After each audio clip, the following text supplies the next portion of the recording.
those two drivers.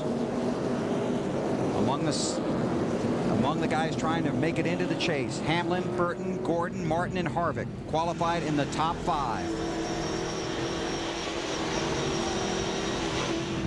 Casey Kane has to come from 20th. Earnhardt Jr. starts 33rd. Tony Stewart back in 40th. 400 laps on a 3/4 mile track. A chance to race for the Nextel Cup Championship is on the line. Buckle up, Virginia. They're ready to race at Richmond. And a spot in the chase is on the line. Green flag is out on TNT.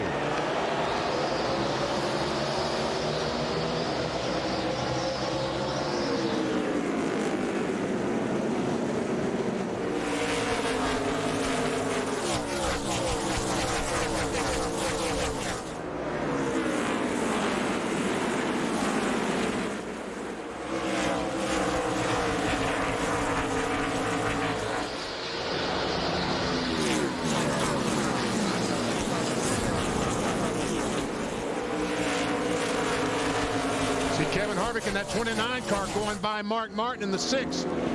Remember back in May, that 29 car was definitely the class of the field. Didn't win, but he almost did. 5 bonus points for Denny Hamlin. Those could be big. You see the ticker at the top of the screen. The green are the guys chasing the Nextel Cup. The yellow, the one guy on the bubble. And just to show you how quickly this can change, right now, because of his starting spot, Tony Stewart is outside the top 10. Yep, there's to see Tony Stewart working traffic. He's back in 38th. And he'll get by a lot of these guys. I mean, if he's just patient, he'll pick his way through, catch a couple of cautions, erase that distance between him and the leader. He's not out of this thing by any means. I like what he said. 1 car every 10 laps. I did too. I thought that was very, very appropriate. And again, I think that's the mentality that he needs to take early on in this race. It may change as the night wears on. Tell you what, Harvick is taking a look at the 31, and 31 backs off. Let's Kevin Harvick, 29, take the 3rd spot. Their teammates. And Harvick was great last night. Oh, man, he just dominated the Busch race. Gets around this place very, very good. 31 dropping back a little bit, AB. What's going on? Not to worry at this point, Wally, and nothing from Jeff Burton on the team radio. The one thing that they did talk about earlier today with me, Scott Miller, the crew chief, did, was the opportunity to lead a lap early and collect those 5 bonus points. He said we would like to do that. It would help us in the championship, but we're not going to do anything foolish early in the race to try and get it. The car not sticking as you'd like. You couldn't stay with Denny Hamlin, so Jeff Burton backing off and trying to settle in line. 29 taking a look underneath the Jeff Gordon.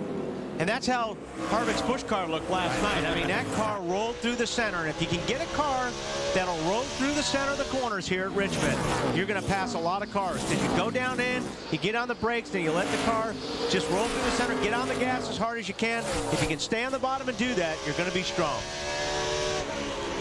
On board with Burton. Whoa, Burton really pushes up the racetrack. He's going to lose a spot there. Or if he doesn't, he's lucky. Mark Martin took a look. That car pushed right up the racetrack. And there's a hungry pack right behind him. An update on Jeff Gordon from Matt.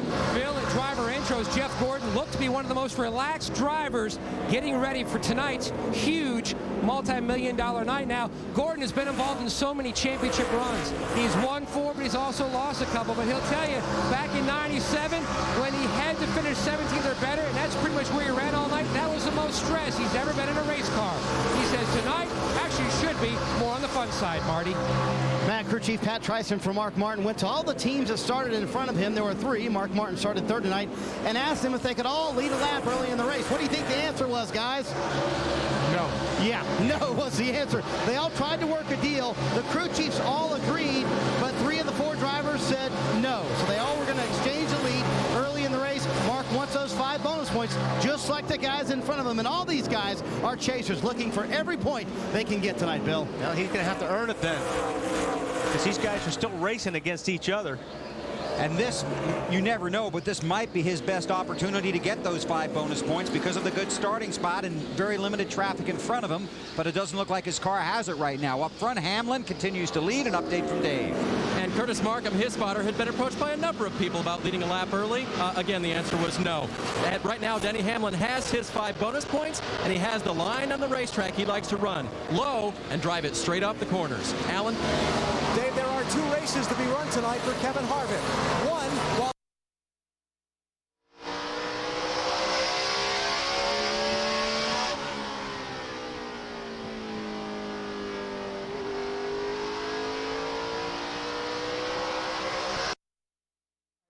for the chase for the next L Cup. So while Kevin Harvick is up front, he's staying out of trouble, but this team will play it somewhat conservatively until they know they're in the chase. Kevin Harvick trying to make it into his first chase for the next L Cup. Says the intensity of the chase is not a one-day deal, it's a 7-day-a-week deal. It's been as intense as ever. I mean, it's something where you go home, or at least I do. You go home and you want to know what you have to do to be in the chase. We've been on the outside looking in the last couple of years, so it's important for us to capitalize on our situation and make that happen. So it's something that there's a lot of pressure on the guys on the team. There's a lot of pressure on the drivers. There's a lot of pressure on the owners. There's that are coming from the sponsors. So I mean, there's pressure all around, whether they want to admit it or not. Second here in May, a couple of wins this season, 11 top 10s.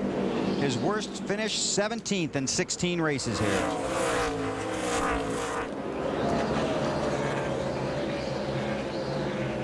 Tony Stewart started in the 40th spot, currently 35th in the running order, 11th in the championship standings, and an update from Matt.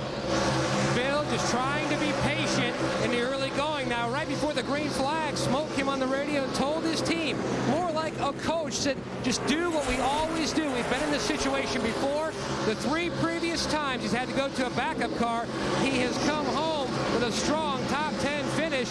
That's all they need to do tonight. He said they just have to race 3 other cars. That's all they're concerned.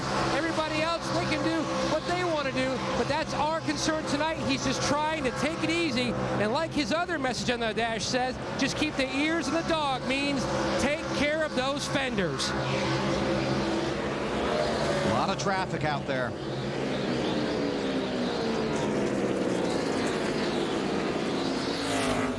Marty on Matt Kenseth.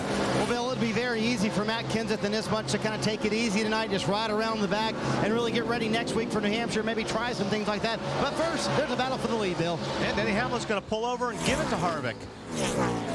He watched last night's race too, from his car. Now, if Harvick can get back to the start-finish line, that's 5 points. 5 huge points. Exactly right. But I'm not sure that these guys that are locked in, I guess, I don't know if I'd be giving points up until I was locked in. You might have seen that Harvick's car was so good, he didn't want him back there. Yeah. Casey Kane in the 9 car, going underneath Stremme in the 40. Moves into the 13th position, Alan. Yeah, just on the pace laps before the green flag, Casey Kane radioed into his crew. He said, guys, you've done a good job for me. Let's just go out tonight, do our best, and we'll see what happens. What's happened so far is Casey's picked up 7 spots. He started 20th. He's moved up to 13th. 5 wins this season, still on the outside of the chase coming into this event. Came here 2 years ago trying to make it, didn't get in, got knocked out. Comes in off the win at California. Kane's in 13th. You know, we had a great shot last night. BP, if you're watching the Busch race of the Rotors, this place is really tough on brakes. And we were watching earlier, BP pointed out that that 20 car looked like it had a lot of... Check that out. I mean, those brake rotors are really, really hot. Well, Tony trying to get through that traffic is using more brakes than, say, Kevin Harvick, Denny Hamlin, some of those guys up front. But now that he's cleared a little bit of that traffic, they're still pretty doggone hot. Yeah, we're only 24 laps into this race. Problem is, too, you're back there in traffic, and you don't get the air to the nose, to the hoses, to the brakes, like you would if you were in cleaner air. So these guys' brakes are going to heat up a little bit more than the guys that are up front and strung out and are getting a lot more clean air to the nose of their cars. And the drivers won't admit it as much, but you talk to the crew guys in the garage this afternoon, starting 20th, 33rd, 40th, they were definitely nervous about so many things that can happen in traffic and so many things that can happen to your car. There's no question, when you're back there in traffic, I mean, you never know what's going to happen. You know, somebody, we saw last night a lot of problems where, you know, guys would check up in front and then a bunch of guys would run into each other. And that's a problem when you're in traffic like this. Matt? Bill Stewart, spotter, Mark Robertson, who's actually from Richmond, looked down, just the view you had as the car went into one, and could see how hot those rotors were, and just cautioned Tony to make sure that he had all the blowers on. And that's another thing. Drivers got all these switches on their dash, and a lot of those switches are brake blowers and fans that help keep the tire, the inside of the tire, as well as the rotors cooled off. So sometimes you forget when you're on the pace lap, and you always have your crew guys or a spotter remind you, make sure all the pumps are turned on and all the fans are turned on.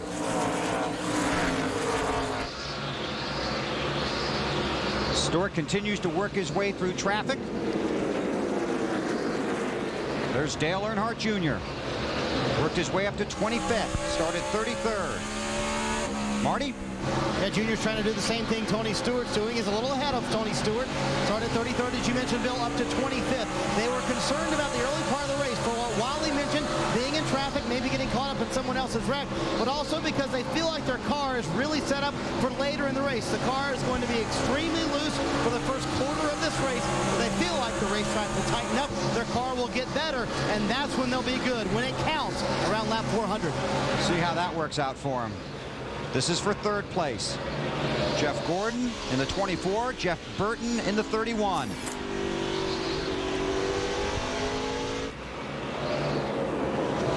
And as we watch this, keep in mind, Kevin Harvick, the race leader, Tony Stewart in 34th. But Stewart is only about 4 seconds in front of Harvick, 4 seconds away from getting lapped. Yeah, he does not want that to happen. I mean, once you get a lap down, the leaders will start lapping cars quickly, and you won't be in position for the lucky dog if the yellow comes out because there's so much traffic. So, yeah, Stewart needs to try to stay ahead of Harvick. Just the beginning of the big night here at Richmond in the Chevy Rock and Roll 400, and the Chevy of Kevin Harvick is out front.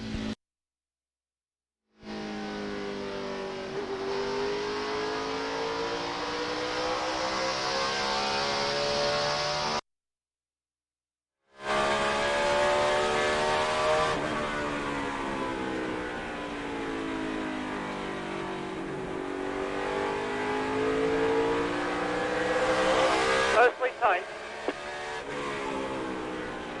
10-4.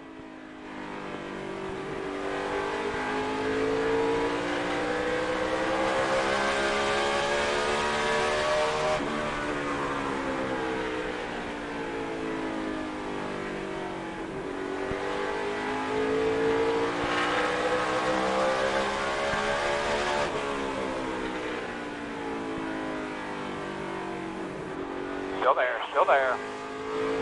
Clear, all clear. Good job, buddy. Good job.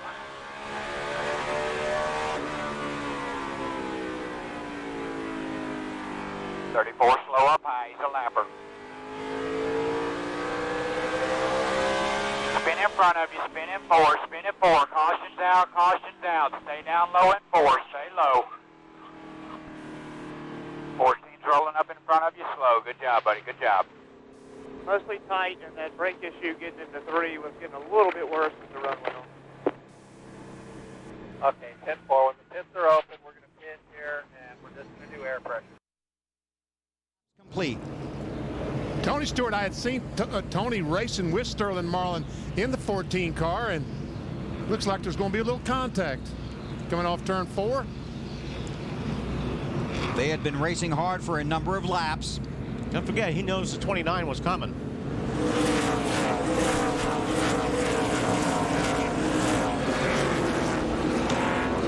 Good job by Sterling, keeping it off the wall. On board with Brian Vickers. Corner. Spin it. Hold what you got. Stay up top. Come on, got a yellow. Leaders to pit road, Matt. And a two-time Richmond winner, Jeff Gordon, going to make a wedge and a track bar adjustment. The car is tight in the center, but that's not his biggest issue. The loose on exit. He's losing so much time. Marty. Mark Martin said, man, these tires feel like they're wearing out quickly. A little too tight for Mark. Half round down the right rear wedge bolt, and a quick stop for the 6-punch, Alan. These pit stops going to be so important tonight. A good, smooth 4-tire change for Kevin Harvick's team, Dave. Denny Hamlin gave up the lead. Very, very tight race car. Track bar and air pressure adjustment. A little slow. Trouble on the left front. He'll lose positions on pit road. Boy, it's going to be a big night down there, too. These teams, the guys over the wall, know they cannot make mistakes. We got Mark Truex Jr. going the wrong way. I guess. Go forward. He needs to just go. Come back, or he's going to get lapped. Well, he'd already left his stall. Okay. So he pulls out, gets hit by Kurt Busch, almost got the NASCAR official. Man. Those officials on pit road do a great job. The only time you hear about them is when they see a loose lug nut or in a situation like that. They do a good job down there. Wow, that's like a bullfighter. Sure. Caution is out. Reset the running order when we come back.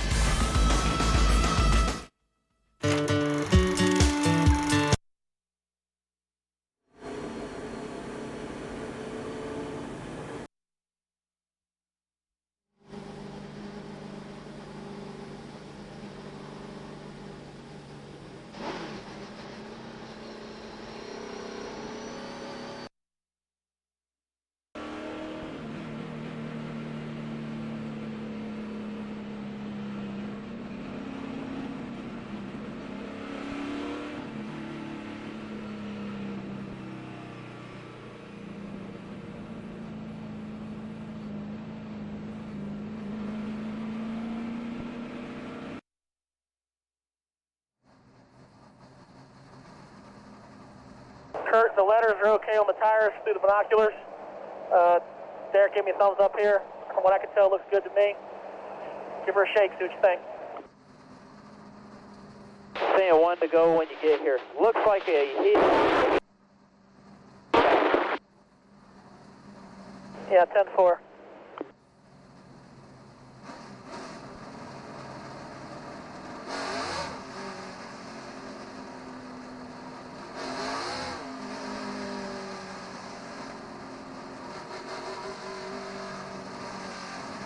Lights out, 1 to go.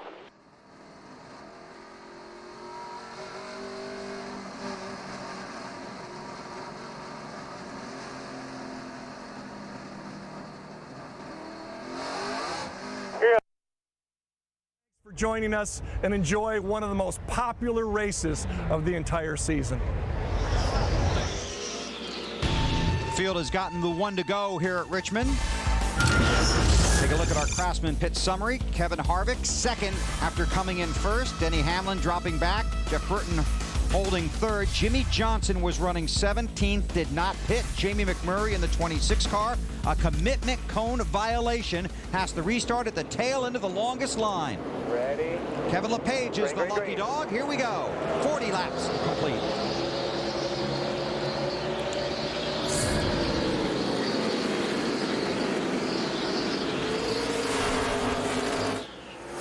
I didn't think Jimmy Johnson would last long with those used tires. Did you, Wally? No, not the way Harvick's been running around here lately. And a lot of guys in the garage were talking about it. And the number I got, Benny, was 30 laps. If you have 30 laps on your tires, you have to come to pit road because you are just going to get blown by in a hurry. Well, we know that 42 works because he got blown away with 42 laps on his tires.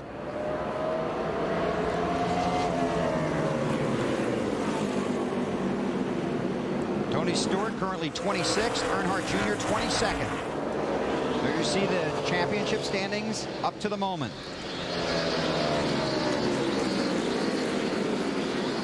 And Burton around Harvick and the 14. I guess that was 5 bonus points for the 31 car. Yes, I think so.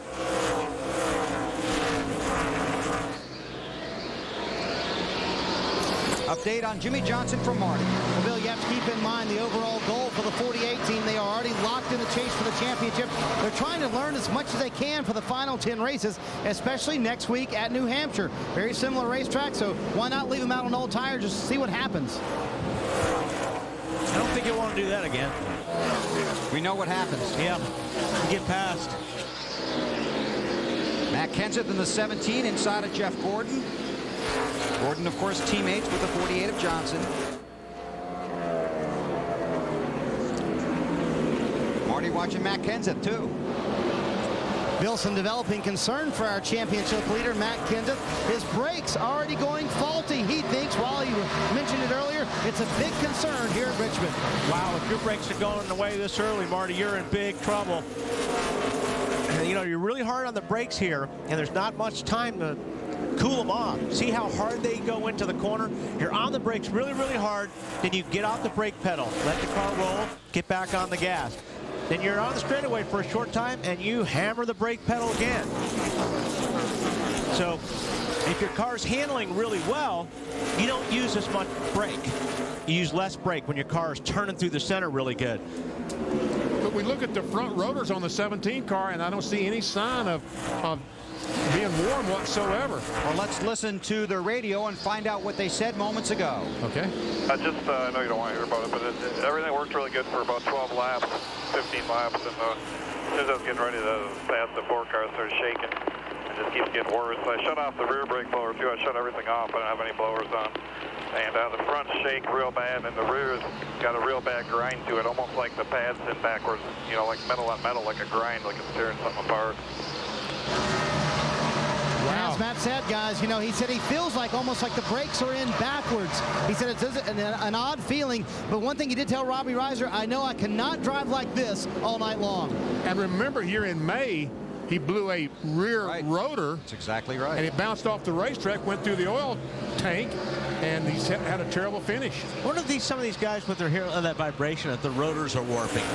You know, we heard some of that last night.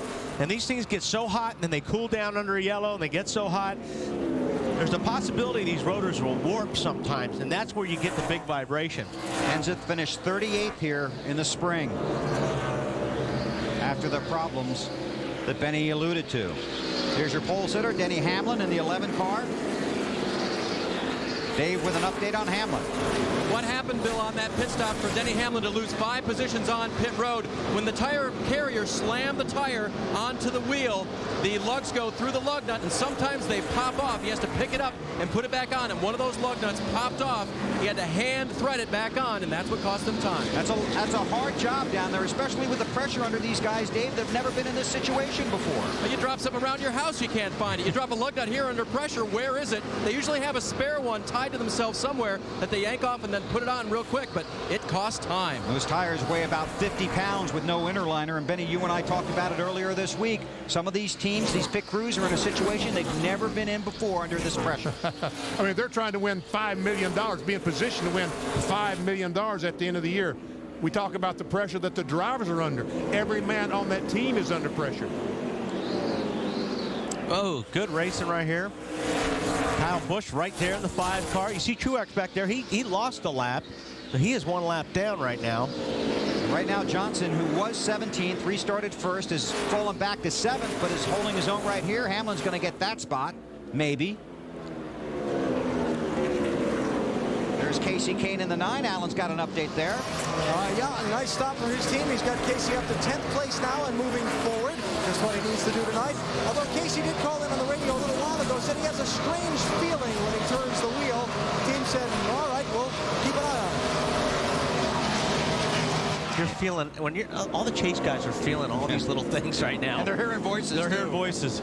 Now let's drop back. Tony Stewart is back in the 27th spot, started 40th. The caution came out when Sterling Marlin went around off the front bumper of Tony's car. The leader, Kevin Harvick, inside of 4 seconds behind Stewart at the time. Of course, I would do the same thing. I mean, you're talking about the chase here. Would Tony Stewart say, no, I didn't do that on purpose? Well, he'll probably tell you that, but hey, you're talking about the chase. If you got to dump somebody, you got to dump somebody. Was working hard trying to get by Marlin, couldn't get by, then just moved him out of the way. Jeff Burton is the race leader at Richmond. Introducing next.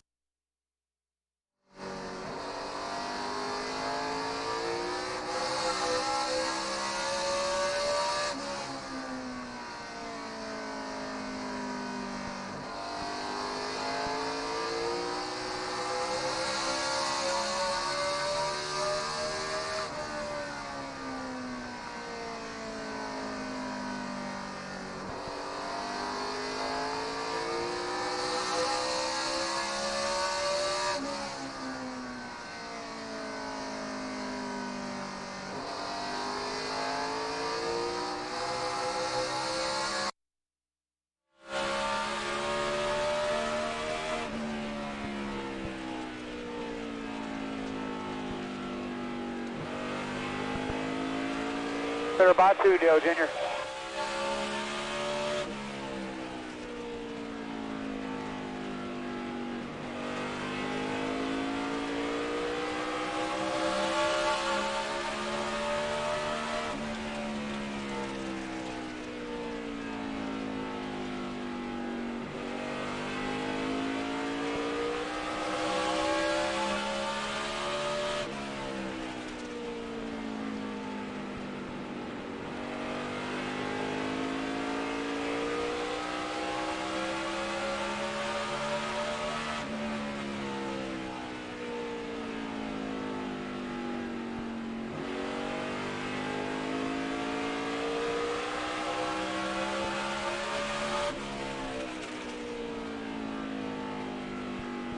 Low.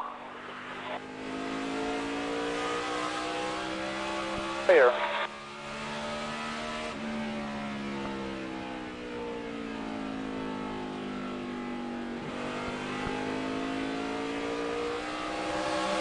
They're about to, June.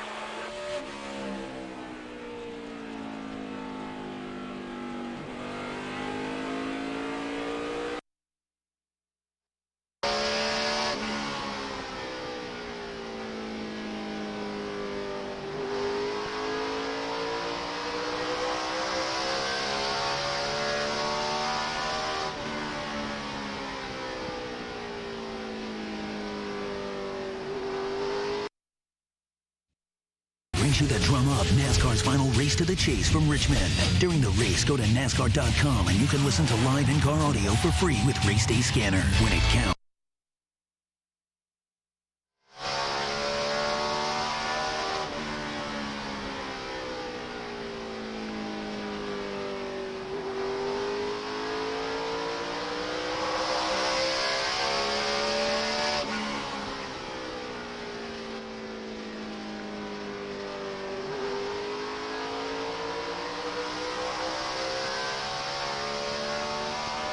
You are watching the Chevy Rock and Roll 400 from the Richmond International Raceway on NASCAR In-Car. Only available on digital cable.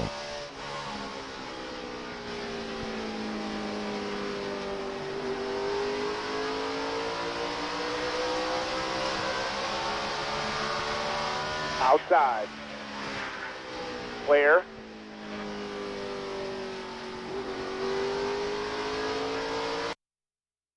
Around his teammates, so Kevin Harvick back to the point, and Jeff Burton to second. Both those drivers have gotten their 5 bonus points. You see Tony Stewart, who was in the box in the corner there, running in the 25th spot. But he is only about 6 seconds in front of Jeff Burton. Kevin Harvick now. Kevin Harvick, correct, after the lead change. The thing is, too, when you're in Tony's situation, Harvick is running good laps. He's not hurting the car. He's not pushing the car.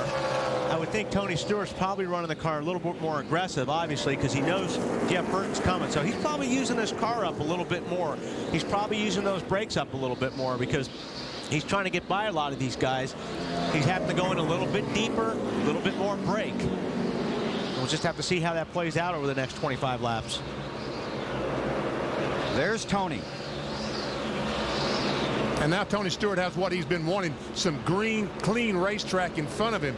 He can take the entire racetrack and don't have to worry about using up his car. That's through turns 3 and 4. So he comes out of 4. There's Harvick right there.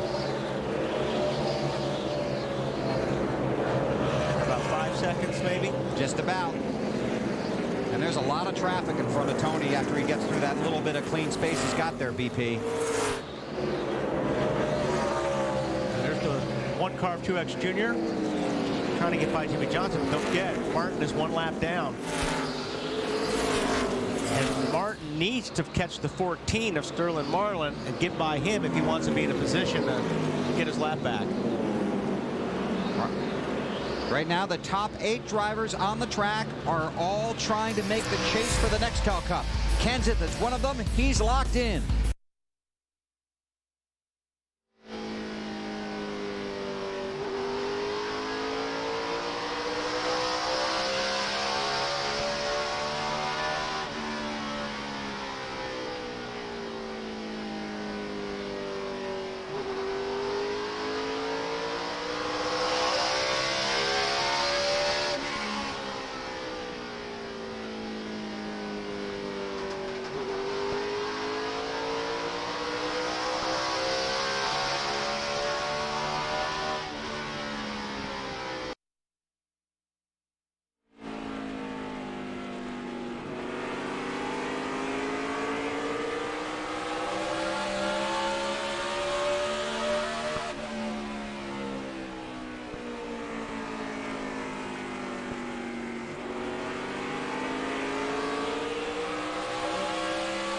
Here.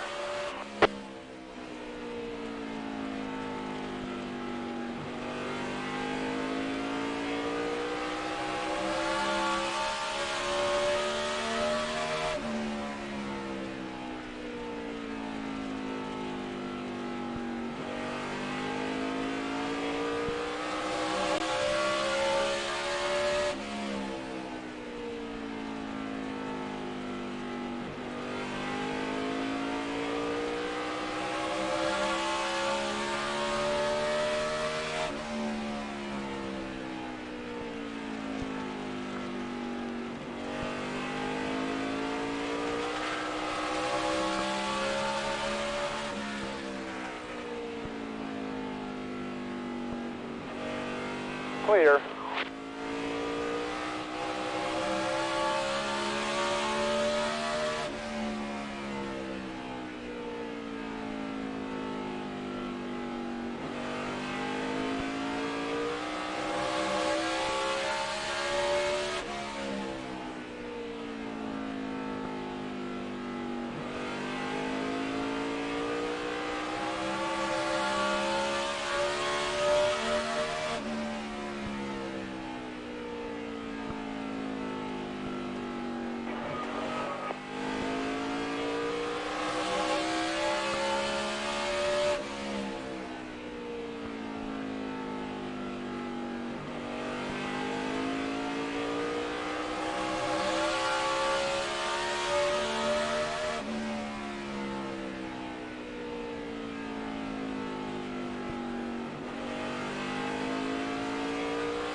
They're up high, Jeff. 2 cars up high there. 48's rolling down.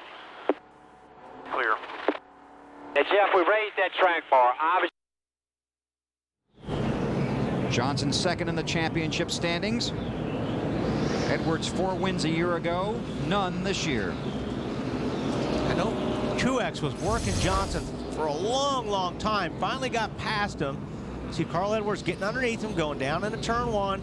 Car gets a little bit loose on Carl. He starts sliding up the racetrack, and he runs right into the 48 of Jimmie Johnson. And he just tells as he goes down in there, the car just gets sideways on him. And they didn't really hit anything too hard. so there's really no damage. If you got to hit the wall, that's the way to do it. Yeah. Pit road's open. Here they come. Kyle Petty is the lucky dog. Pat. And the 24, Jeff Gordon, pulls to a stop. He says he's lost all of his drive off the corner. Steve Letarte calls for another track bar adjustment. Down 2 rounds to tighten him up. Marty? Mark Martin's holding up his end of the bargain, running third right now. That would put him in the championship. Car just a little bit snug, quarter round in the right rear, Alan. Air pressure adjustment for Kevin Harvick to help him turn in the corner. Also trying to pull some tape off the grill. The 29 running a little warm, Dave. Kyle Busch picked up 3 positions on that last run. He's already leaving pit road. No adjustments to a car that was just a little bit free off the corner. Bill? Harvick he lost a little time leaving his pits there, BP. It looked like he was blocked by somebody.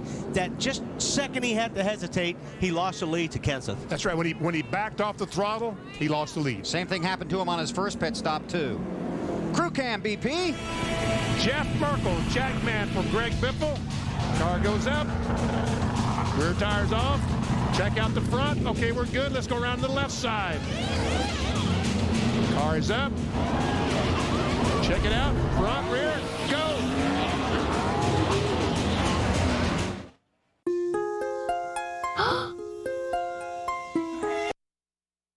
Lobster. I'm gonna disagree with him, but I think in pastry you can be a lot more creative than you can be in the kitchen. You know, we don't have as many restrictions.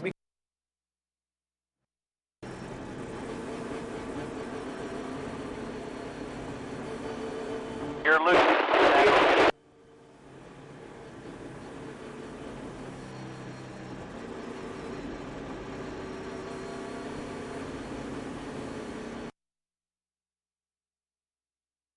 Try to come back up all the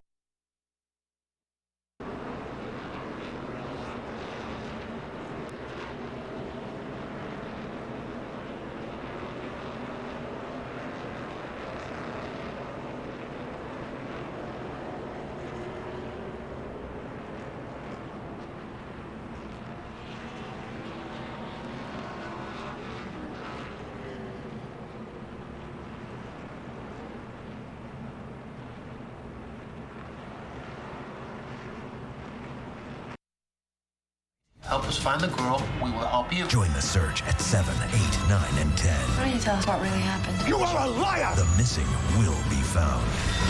It's over. Without a Trace Wednesdays. 4 back-to-back episodes starting at 7. Only on TNT. TNT.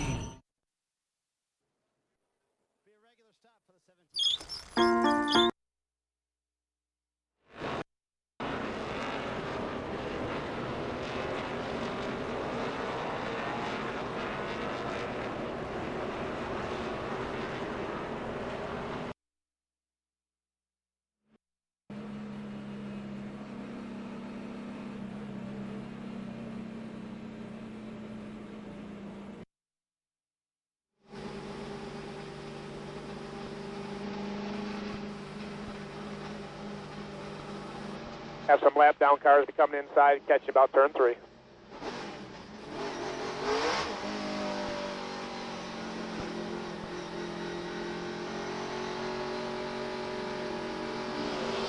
Pace cars off. Be ready. You ready? Here to enjoy all the irresistible.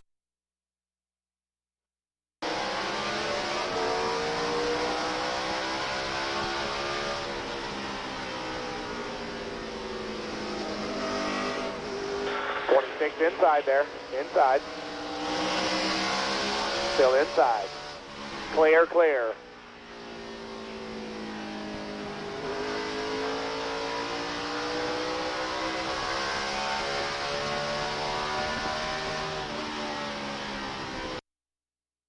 Made, does it? Car looks as dominant now as it was then. I think Harvick needs about 5 or 6 laps before his car really comes in and gets enough pressure in those tires to make the move.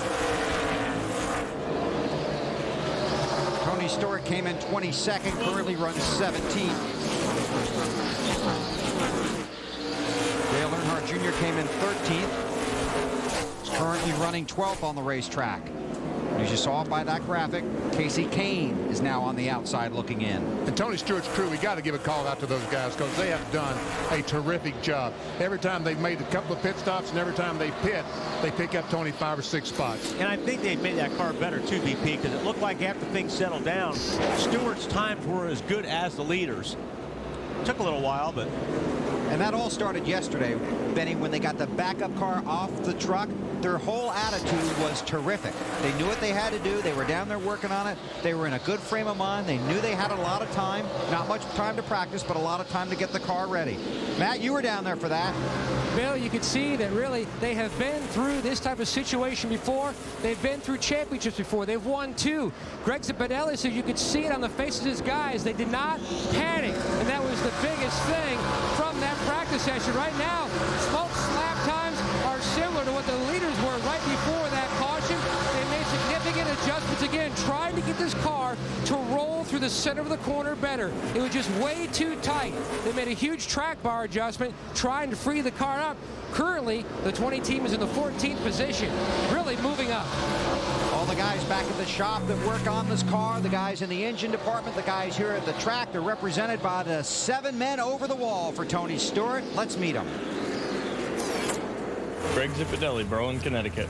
Tom Dean, Long Valley, New Jersey. Ira Joe Hussey, Manchester, New Hampshire. Jason Lee, Willimantic, Connecticut. Jody Fortson, China Grove, North Carolina.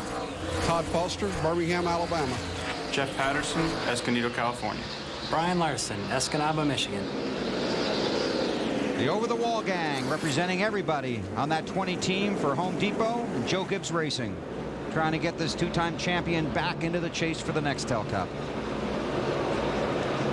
Clint Boyer, the 07, Jeff Gordon in the 24, Casey Kane in the 9. I'll tell you what, that Dave Blaney in the 22 car has an excellent run going tonight. Every time you look up, he's right in the lead pack. Now he's got Junior in the 8 car right on his back bumper.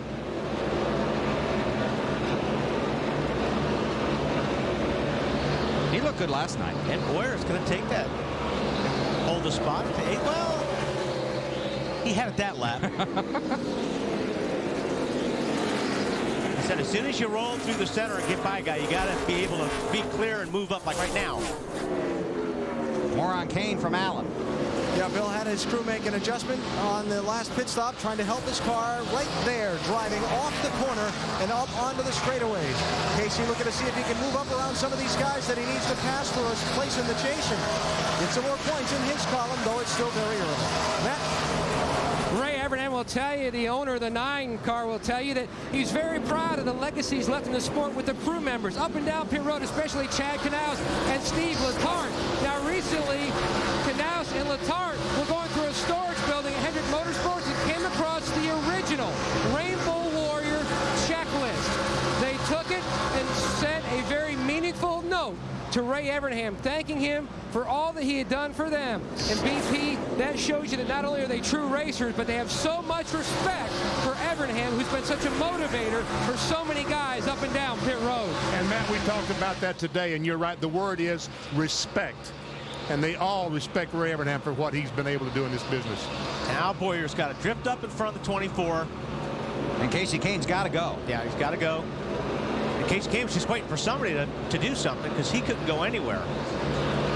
So now Casey's going to work underneath the 07 of Boyer, see if he can make the pass. He thinks his car is better. Ray Evernham, the former crew chief for Jeff Gordon, now the car owner for Casey Kane, Elliott Sadler, and Scott Riggs. Matt, something up with the 24? Well, Bill, coming into this weekend, Gordon's 3 previous Richmond finishes were 30th or worse. High expectations after qualifying 3rd, but on the first run tonight, he said something is starting to vibrate. And about 10 laps ago, he said, the more I use the brakes, the more they vibrate. Steve Letarte told Gordon, all we're concerned about is making it to the final 100 laps, and then it's game on from that point. But we have to survive and just run our race. Right now, he's just trying to hang on. They're going to have to figure something out with them brakes. I don't know if they have more tape they can pull off the nose and the openings. They have some of those brakes covered a little better. They got to clean them better. But boy, I mean, you have what you have. If those openings are wide open right now, that's all the air you're going to get to those brakes. Earnhardt Jr. trying to get the spot. And the points. Gordon slams the door there. Just a quarter of a way into the Chevy Rock and Roll 400. Matt Kenseth is the race leader at Richmond. You're watching NASCAR on TNT.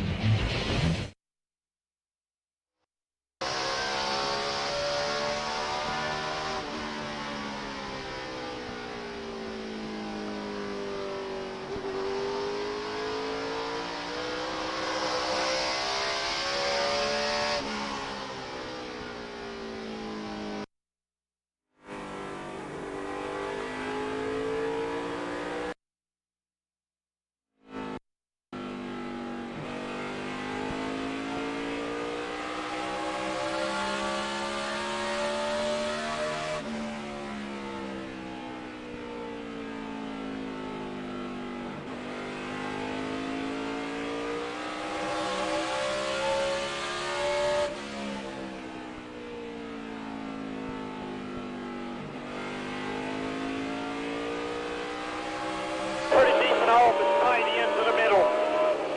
Okay, 2-4.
Outside. 01's about 3 back. Clear all around.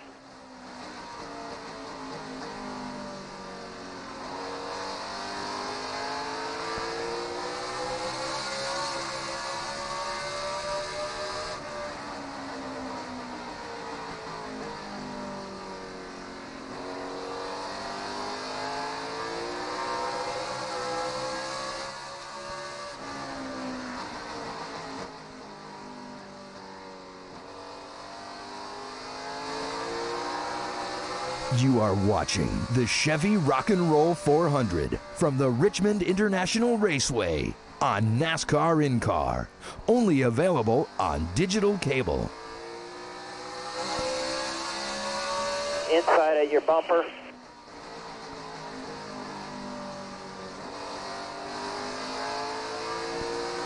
Trying to make it 3 wide, 2 wide.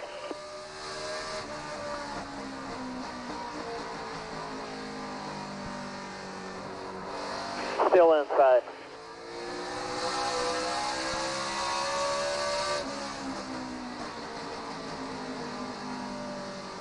That's the 01 running the bottom and the 7 behind you. He's trying to make it 3 wide.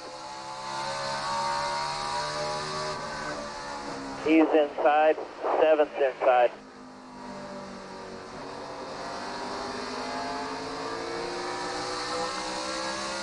Cleared the 7.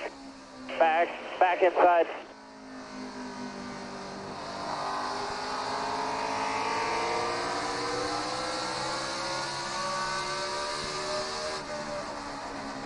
Inside. Next car inside is 43. He's with you.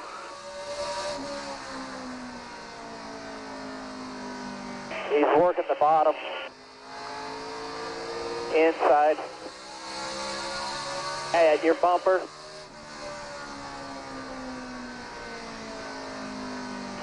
At your quarter door.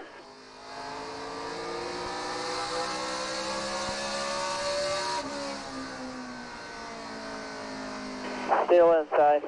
Bumper. 94.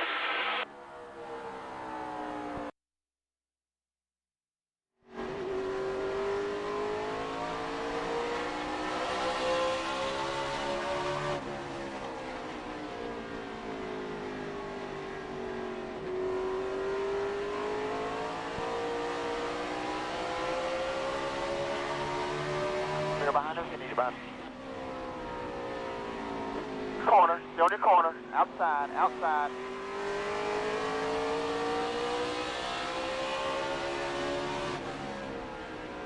You're clear now, bud. Get your rhythm back, bud. Hit your mark, sweet smooth, clear all around.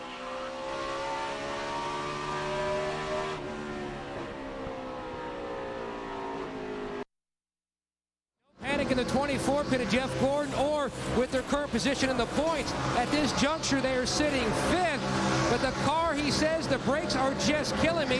The car is not so free on exit, but we have really made the car a lot tighter in the center of the corner. Meanwhile, 2 positions back, Tony Stewart, the 20 cars never finished out of the top 10 in the championship points. Right now, he says they are making huge headway. We have a car in the wall on the racetrack. Martin Truex Jr. I think I've got a right front tire down, guys. We stay under green, and now the caution is out. And I can tell you that Chad Blunt and Morgan Shepherd are officially out of the race, and Kevin Harvick has clinched a spot in the chase for the Nextel Cup Championship here in 2006. So Harvick is mathematically in. Kenseth, Johnson, and Harvick will be 3 of the guys chasing the championship here in 2006. There he is. Welcome to the chase, Kevin. And we have a pretty good idea how he's going to do in the Busch Series championship race as well, don't we? Yeah. He's got about a 6,000 point lead over there or something. He won that a month ago. Won here last night, and now has clinched a spot in the chase for the Nextel Cup Championship. Currently runs 3rd on the track. And pit road is about to be a very busy place again. The field behind the high-performance Chevy Impala SS pace car. They dive off. Matt Kenseth leads the parade down pit road. Matt, here they come. Clay Robinson, the front tire changer, on the wall waiting for Gordon. Meanwhile, keep an eye on his big tire carrier, Mike Houston, former NWA Mid-Atlantic World title holder for 2 months. The big tire carrier, they're going to make a chassis adjustment. He says the drive-off is just killing me on this 24 car. Marty? Not a word about the brakes recently from Matt Kenseth. He said his car needs to cut a little bit better in the middle of the corner, a little too tight there. Half round up on the track bar, Alan. Wedge adjustment for Kevin Harvick. His car not turning as well, getting into the corner as he'd like, and not driving up off the turn as he'd like, Dave. And Kyle Busch already having left pit road. A great pit stop for them. No changes to the chassis setup on the car. Kyle's very happy with the car right now. That was a fantastic pit stop for the 5 bunch. Yeah, he ought to be very happy with the pit crew. Not only the car, but the pit crew. So Kyle Busch wins the race off of pit road. 121 laps complete here at Richmond. The happy guys on Kyle Busch's crew. He's the race leader at Richmond.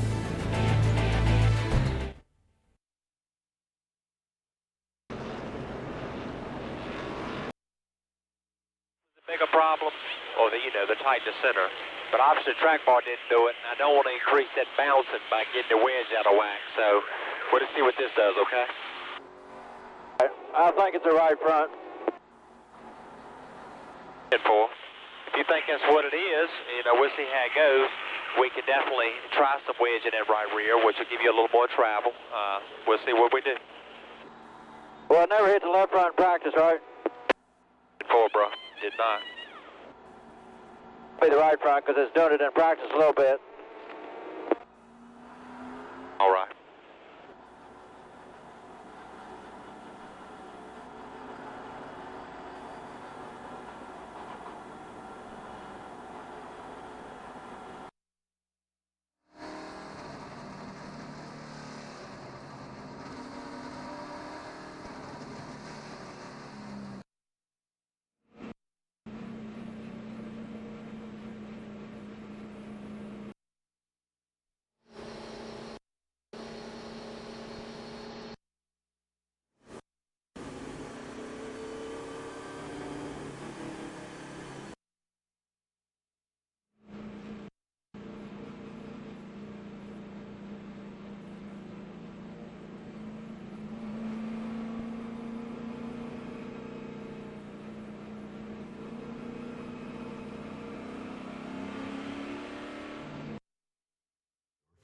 laps. So when it comes to our systems at Bank of America, we actually monitor the entire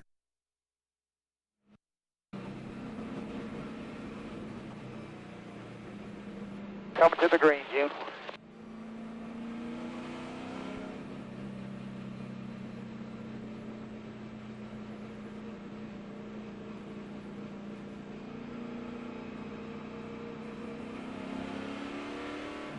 Lap cars coming, June.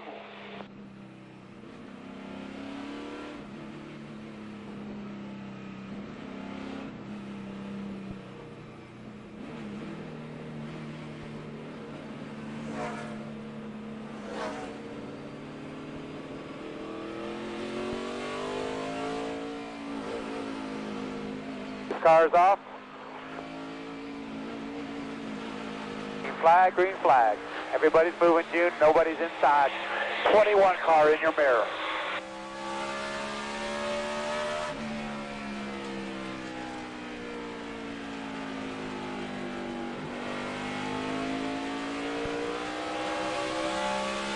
Clear by 2. Right now, that's Casey Kane. Well, I tell you, that 29 car of Harvick's does not run on the bottom of the racetrack. Although I say that, he's running pretty well on the bottom of 1 and 2, but most time he's up higher. It looks to me like, BP, it takes some time for that car to come in. And when it does come in, he does move up a little bit.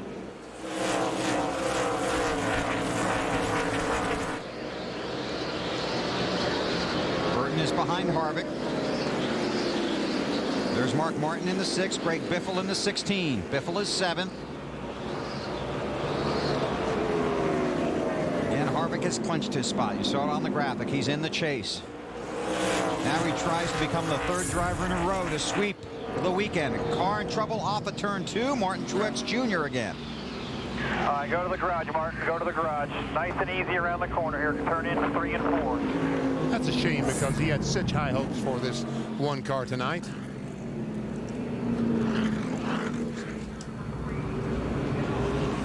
The lucky dog is Sterling Marlin. Under the previous caution, Jamie McMurray was the lucky dog. So Sterling will come around and put 37 cars on the lead lap.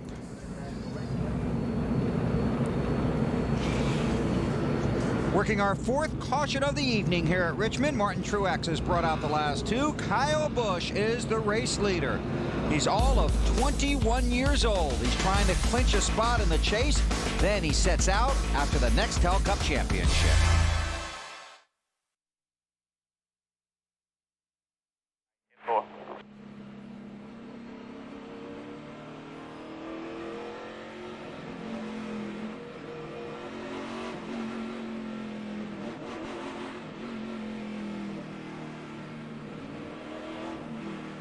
Telling you that shit, so you can get the fucking shit ready at the break. So I know exactly what you think you need to fix.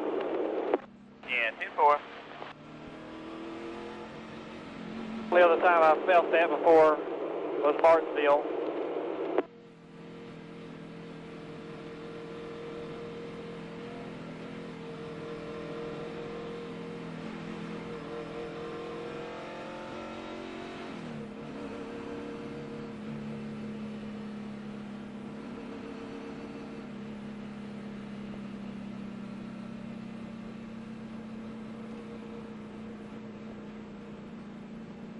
Dryer up top here going into 1.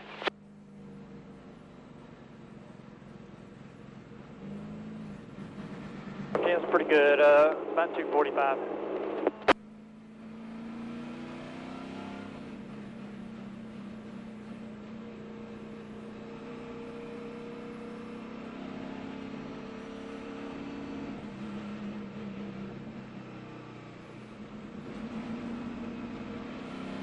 Sweeper truck and a cleanup truck and up top all the way down the backstretch.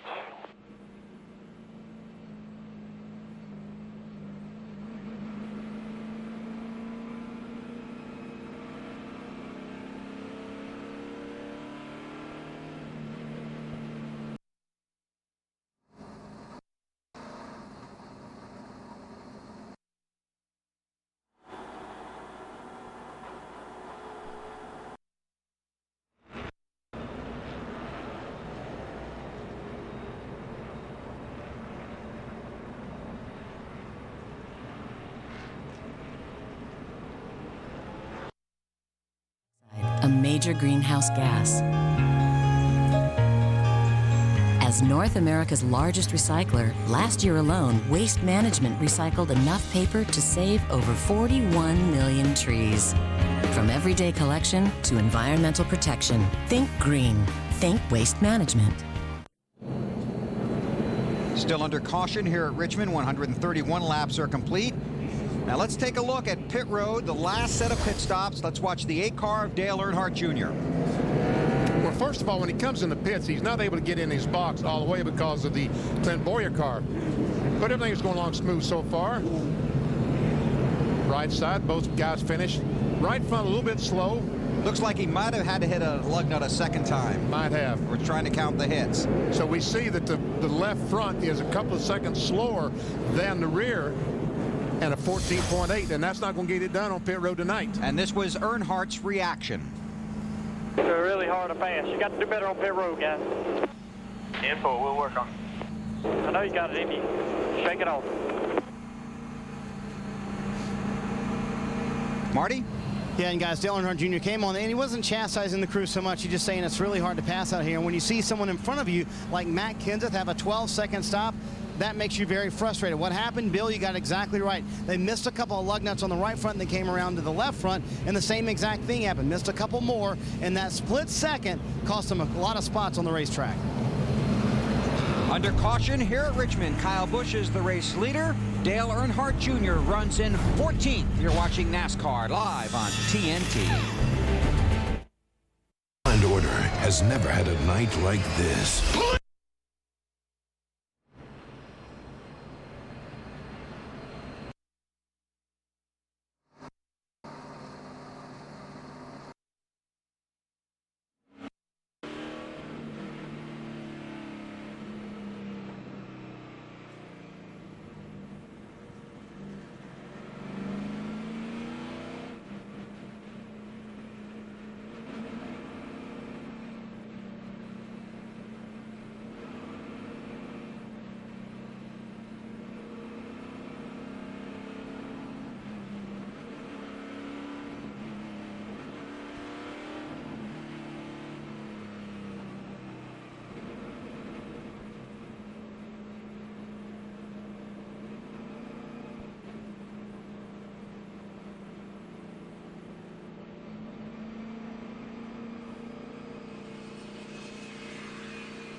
Go to Dega or visit racetickets.com. We need some new friends. The Chevy Rock and Roll 400 on TNT is brought to you by Team Chevy. 25 of the last 34 NASCAR manufacturers championships and counting. Chevy, an American revolution. By DirecTV. If you don't have DirecTV, see what you've been missing. Call 1-800-DirecTV today. By Allstate, official insurance sponsor of NASCAR. And by Napa. Get the good stuff. Napa. Lights are out on the pace car. coming to get the green flag in a little less than half a lap. Championship standings after 136 laps tonight. Kenseth, Johnson, and Harvick are in. Right now, Kasey Kahne out. Pace car to pit road, green flag in the air. Kyle Busch, the race leader.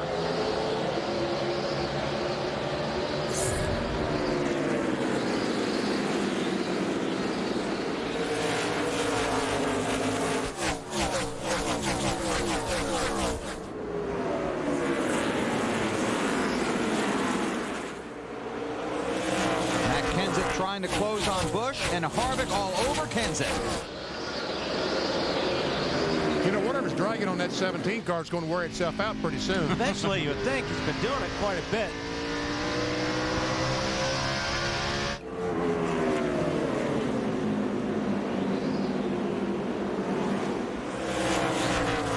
You see Kenseth and Harvick taking two totally different lines through 3 and 4 and out of 4.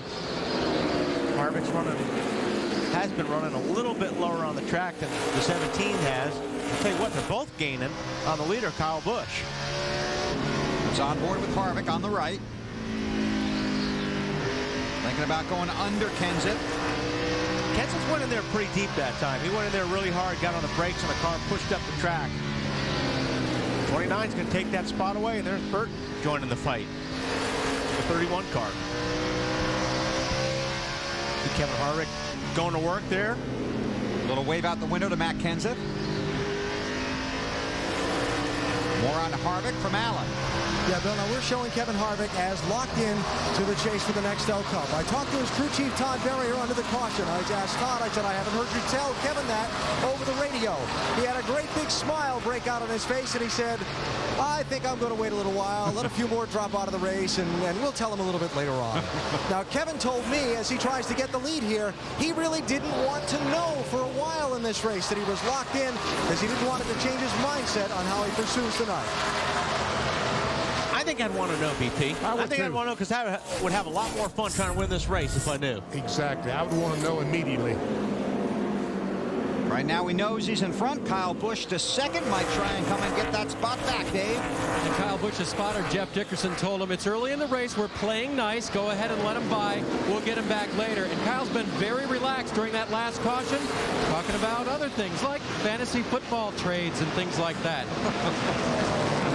Jeff Burton got around Matt Kenseth for third, so Matt's back to fourth.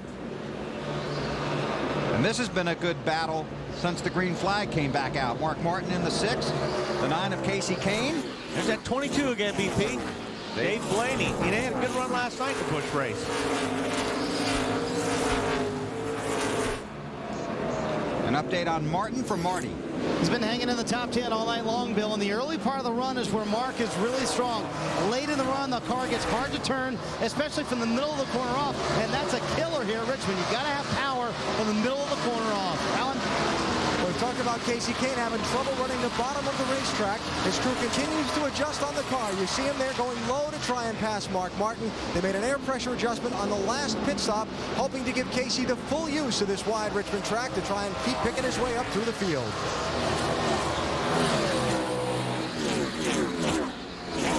Well, he tried it. He just couldn't pull it off, and he was down on that bottom. He's going to take a look again here. And you really, like I said, you have to roll through the center and be able to really beat the guy through the center in order to drift up and get in front of the guy getting off the corner. You see, he's really good right here. Is he going to have enough there to pull in front of him? Yes. Hey, Alan. Hey, Bill. How about Dave Blaney? Yeah, I was just asking to talk about him for a second because he is having a great run. Blaney and this team have struggled this season. Their best finish all year at 13th up in New Hampshire in this very chassis. Blaney right now in the top 10. He's been running in the top group all night long. He started 15th, Bill. And here's a group the whole team could really use a top finish. Had a 7th place finish in the Busch race last night and a very strong car and a good effort out of Blaney. Right now running 9th. Dale Earnhardt Jr. 11th on the racetrack. Looking at that high groove. Now Marty, you're working on something with this bunch, right? Yeah, well, chassis-wise, they're awesome, Bill. The Highlines come in. Junior loves that Highline here. That's what he used to win the race here in May. But there's a developing issue that Junior warned the crew about under the last caution. He said, guys, for some reason, on restarts, my transmission is slipping. That could be a tremendous problem later on. Junior said, get an extra transmission ready because we may need to change it.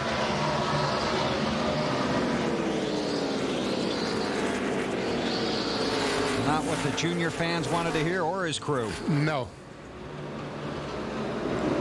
He runs in 11th, and this has been a mess for a few laps here. And now they've almost got it.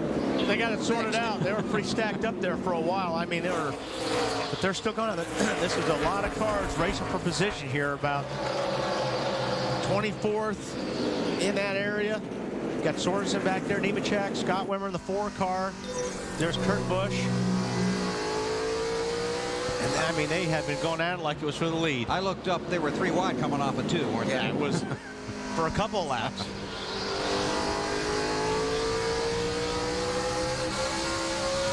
Jimmy Johnson is just ahead of this pack. In 20th, Jeff Gordon in 17th. Elliott Sadler, the 19 car, and we got a race going on for a lead. Kyle Busch trying to recapture the lead. Oh, he's going to try this high line. The lap car of Chad Chaffin, the 61. Oh, and it looks like Harvick may be blocked. He does. He gets blocked on the low side, so Kyle can scoot around the outside. He's got it. So Kyle Busch back to the lead. 21-year-old from Las Vegas, Nevada. Yesterday in the garage area, Kyle was talking to a group of reporters. They asked him, what's the difference in his team this year making the chase as opposed to last year? He said it has nothing to do with the driver. He gave total credit to his crew and to the organization at Hendrick Motorsports. And here was Jeff Gordon's reaction to what Kyle said about giving credit to Hendrick Motorsports.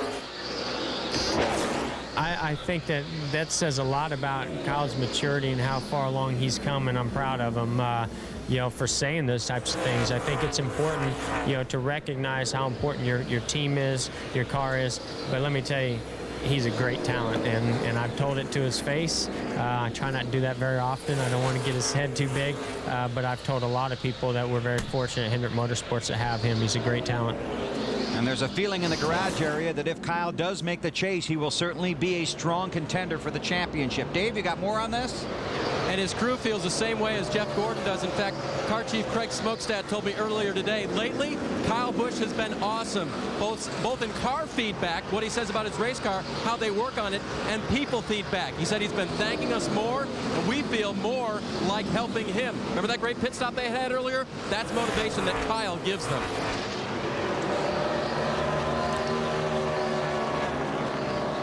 Tony Stewart had an up and down night, currently runs in the 13th spot.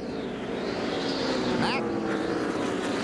Bill, he has made an impressive run, starting all the way back in 40th, just outside the top 10. Now, Wally mentioned earlier, it seems like the longer the 20 car runs, the better it gets, and that's exactly what Tony told his team under the last caution. Just seems like we need a long run to showcase what this car can do. They made a small chassis adjustment, and the car's really come to life. Well, I'll tell you, that's a team effort on that group tonight. Of course, you can say that about all 43 cars that are here. Kyle Busch has 3 consecutive top 5 finishes at this track, and in the last 10 races, Jeff Gordon has the most points of any driver. Kyle Busch just 6 points behind Gordon, and he's out front at Richmond.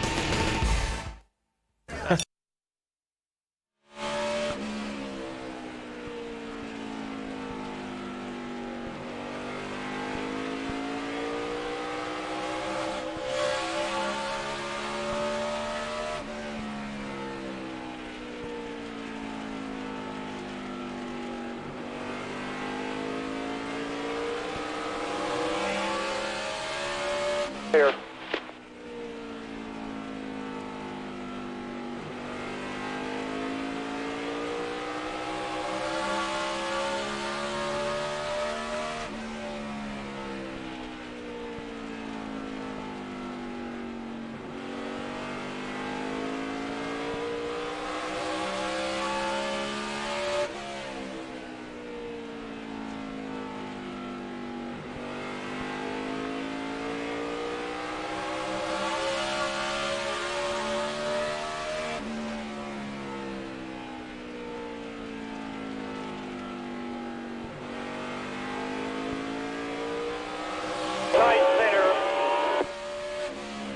4, tight center.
Side, June.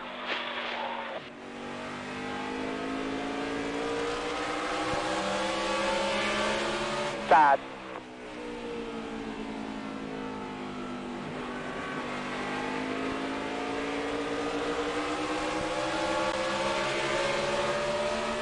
Side.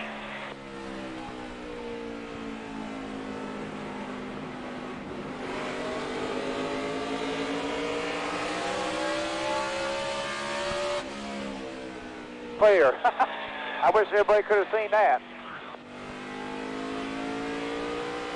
Yeah, I'm scared to death.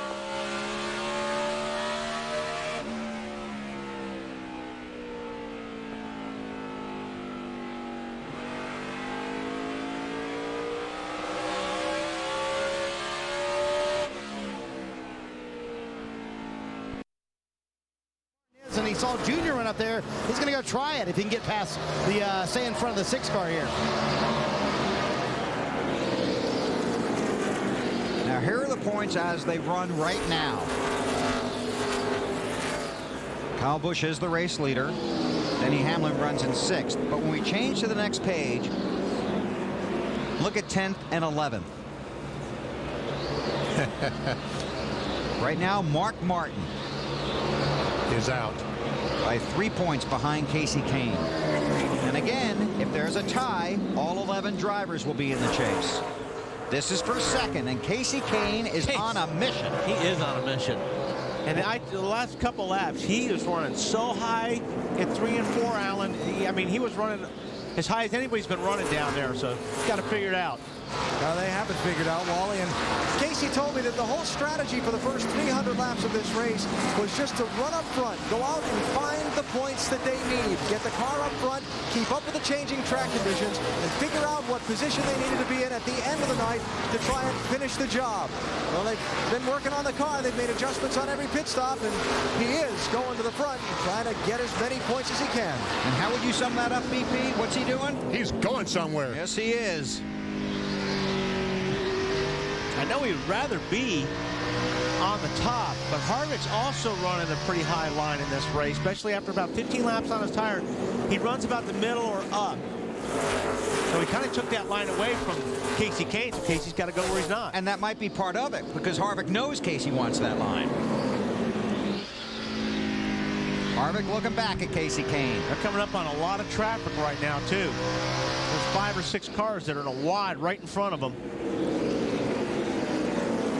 Harvick got boxed in last time.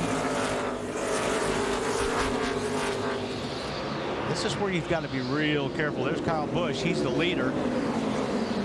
This is where things go wrong. Yes. Somebody gets into somebody, and all of a sudden it becomes a mess.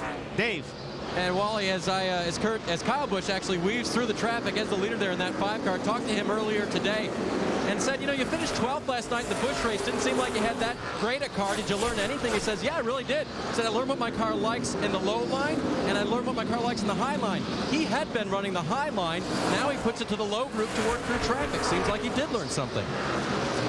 Yeah, I think, you know, like I said, if somebody's, obviously you've got a good line you can run here, but if other cars are running it, you have to figure out how to pass them. So he's having to use both lines right now. And his car is better than these cars, too. So, I mean, obviously, not as tough passing a guy on the low line for Kyle Busch than if he was racing a guy that was like Harvick or Kane or Burton. Their car's going to be a little bit better. That's Sterling Marlin in the 14. Knocks him off the lead lap and leaves 33 cars on the lead lap. This is back about 17th. Casey Mears is 17th. Jeff Gordon 18th. An update on the 24 from Matt. Bill, this is not the night that four-time champion Jeff Gordon had expected after qualifying third, trying to work his way back to the front. Gordon said about 35 laps ago the car was loose everywhere. Now he says it is turning so much better in the center of the corner. But at this juncture, he is 7th in the championship standing, starting out the night with a 102-point cushion. Now it's down to just 49th over the 11th spot. Look at this for second. Still going at it.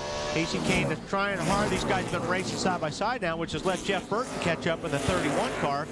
He's going to sit here and kind of see which lane might be going. Right about now, if I was the crew chief, I want to make sure Harvick knows he's in. Yeah, I agree, and I would want to know I was in it if I was the driver. It just relaxes you and you have a little bit more fun. Casey just can't get that grip in that 9 car on the bottom of the racetrack to drive off and drive past that 29. Yeah, all he's hoping is the 29 will slip just a little bit.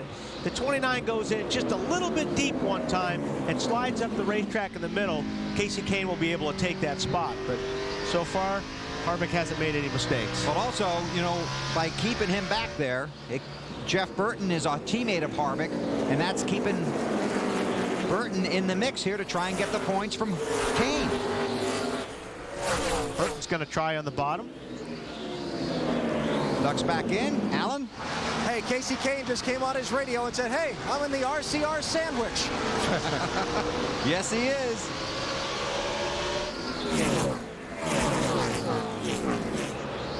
Kyle Busch is the race leader. He's 2 seconds in front of that battle for second. 184 laps are complete, approaching halfway in the Chevy Rock and Roll 400.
You got 3 lappers directly in front of you. Be careful with them.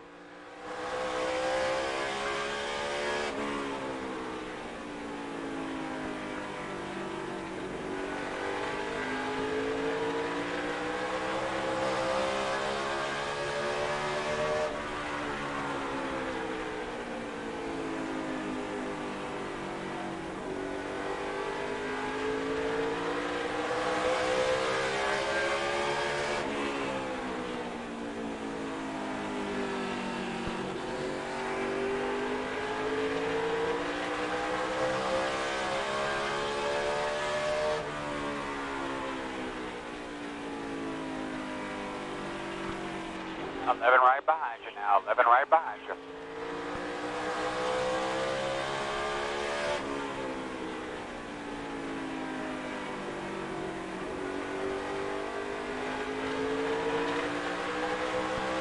Still clear, still clear.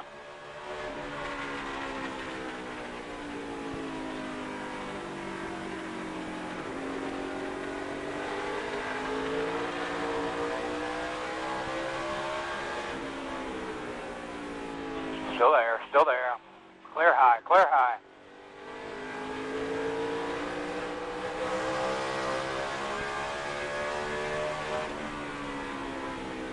Inside, 11 inside. Still inside, still inside. Still there, still there. Still there. Still there. Clear down low behind him, clear low.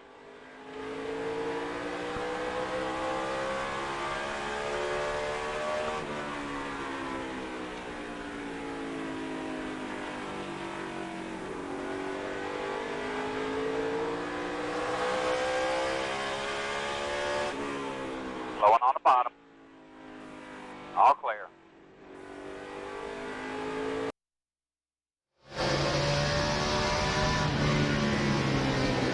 Gonna try to roll underneath him now.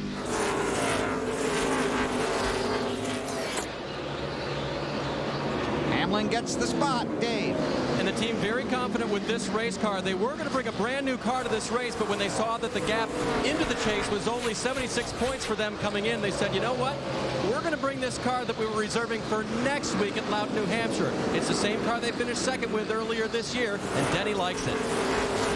And I tell you, Wally, he's working that bottom line as well as any car around here. Most everyone with these many laps on the tires are having to move up the racetrack, but not him. He's right down next to the bottom. See, the 29 tried to follow his line going through there 3 and 4 and couldn't. Harvick in that 29 car coming into this race. In the 2 previous races, 800 total laps. Harvick had led 439 of them.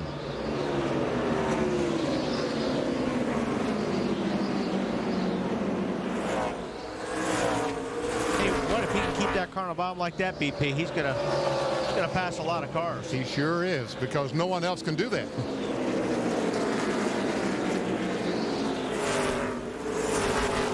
Hamlin battling through some lap traffic now with Harvick behind him, and then Burton and Matt Kenseth closing into 17. Right now, Mark Martin is the driver outside of the 10-man chase for the championship. He's 7 points behind Tony Stewart.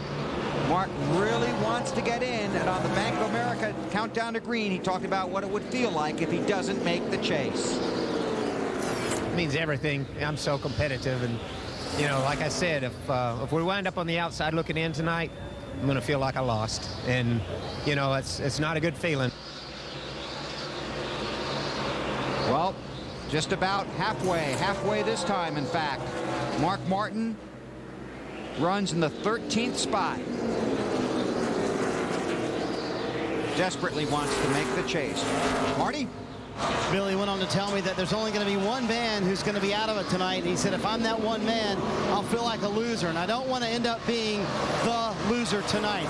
Mark said, though, I brought my whole family here. He has Arlene, his son Matt, lots of friends from Daytona Beach. He said, they're going to be here to celebrate with me tonight because I'm confident that we can make it. Right now, Mark is fighting a race car that just will not turn. He's very aware, though, of his position in the championship standings, and he asked where the 20 was running. They said, right now he's behind you.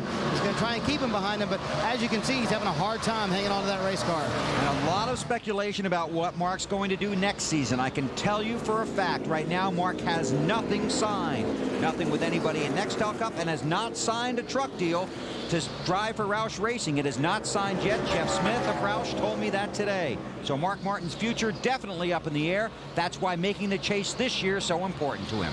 Kyle Busch is the race leader. Casey Kane is second. Denny Hamlin third. Kevin Harvick and Jeff Burton, the top 5 at Richmond. AmeriQuest.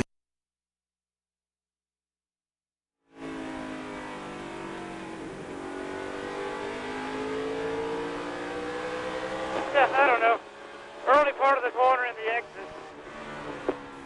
That's full.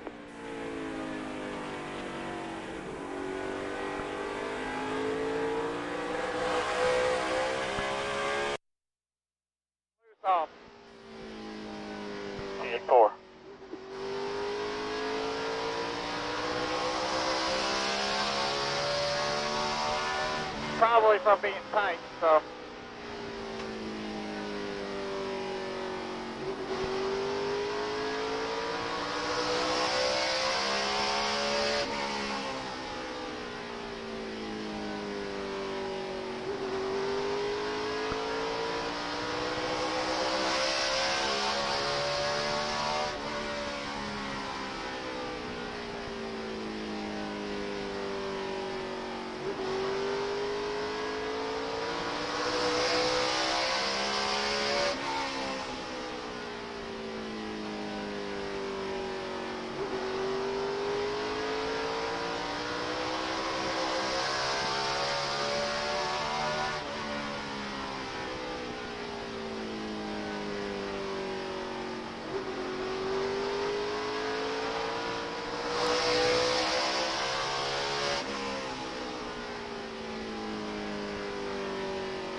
.31's outside.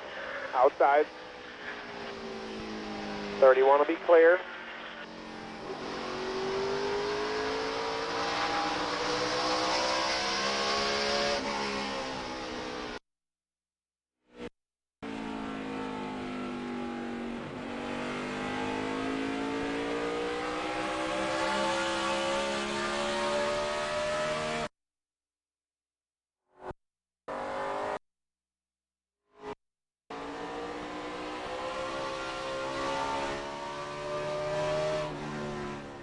You are watching the Chevy Rock and Roll 400 from the Richmond International Raceway on NASCAR In-Car.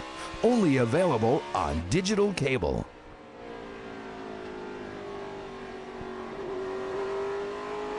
On your corner. Press start button. Go behind him.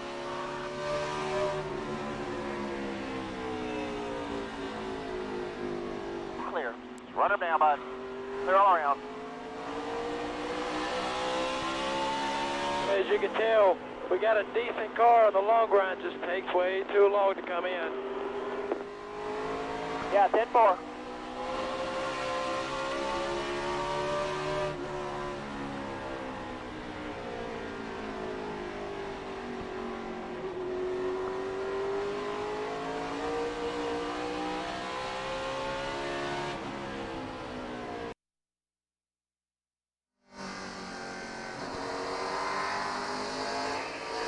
Clear.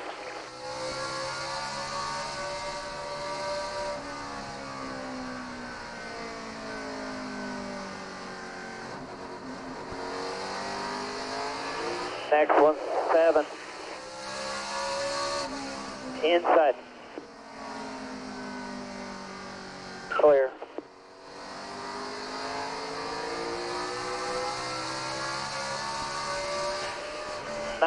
Working the bottom. Inside.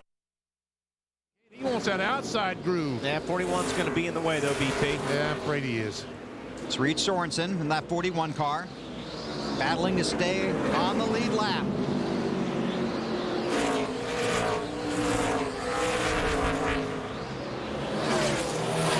Side by side at the start-finish line. Kane led that lap. I don't think he's led a lap today. That might be his first lap led. I was just waiting for it to pop up, but yes, he did. He just led his first lap, 5 bonus points. Didn't believe me, Weber? You got great eyes, Wally, but had to check the computer.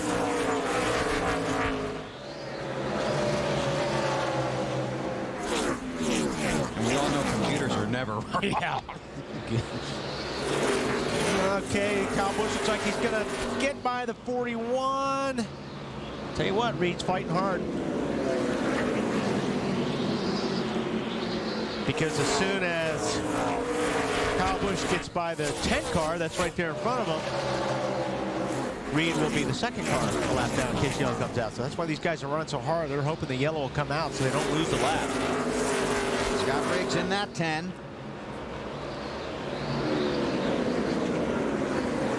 Now Riggs is a teammate of the 9 car. Both drive for Evernham Motorsports.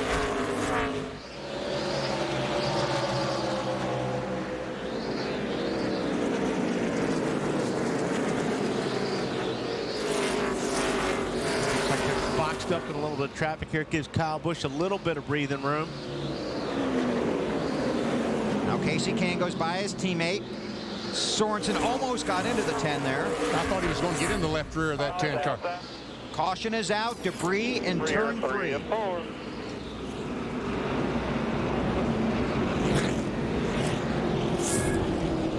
5th caution of the night here at Richmond. And as Alan was talking about, pretty much when these guys were starting to think about green flag stops. Field behind the Chevy Impala pace car.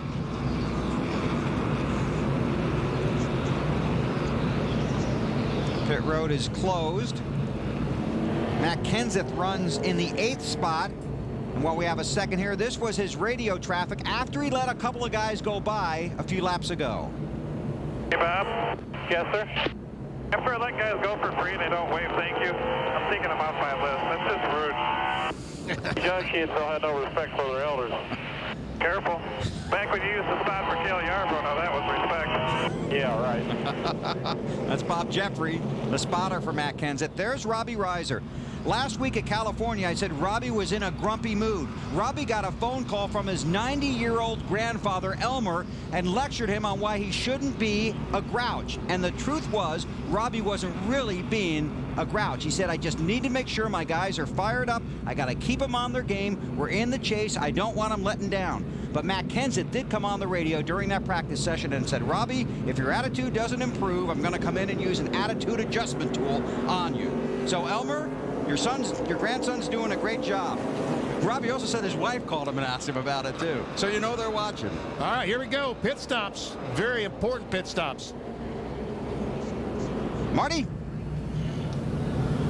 Well, guys, 33rd to 7th for Dale Earnhardt Jr. He says the car is sliding the nose just a little bit too tight in the corners. Won't cut the way he wants to, but said don't make too much of an adjustment because I don't want to be too loose. Half pound in the right rear tire. Wally said ooh, so something must have big happened. And also a wedge adjustment. Alan? Casey Kane pitting from 2nd place. A 4-tire change, wedge, and track bar adjustments trying to help this car cut through the corners. Dave? Kyle Busch, no changes to the car. The leader liked it. 4 tires, and he is gone. Matt? And the 20 of Stewart and the 24 of Gordon, already service has been completed. Stewart's car was loose on the gas, was starting to come around, but he needed help from center off. They made an air pressure adjustment. The same for Gordon. His car was loose everywhere, and he was close to his bubble position. Remember, he has to finish 25th or better, no matter what anyone else does, to clinch his spot, and he was in the 22nd position right before that caution. You saw the Nextel race off of pit road. Nextel celebrating speed, teamwork, and getting things done instantly. Once again, Jeff Merkel, Jackman on the 16, making a chassis adjustment on the right rear. Around the left side they go. I love these guys. Poetry in motion.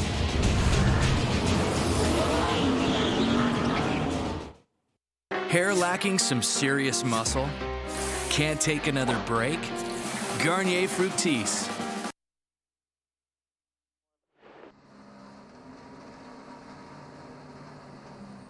Easy.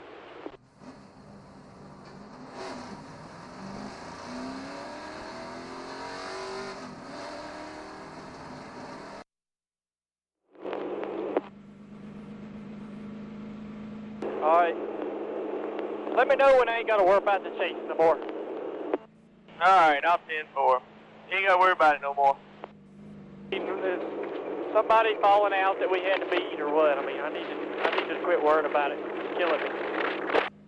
No, you fine. Nobody fell out.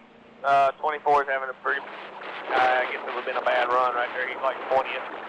Stewart's like 18th, so you're fine. As long as you got cars behind you, you're good. So just keep doing what you've been doing all night. It'll take care of itself. All right, team. It didn't even bother me up until I got in the car.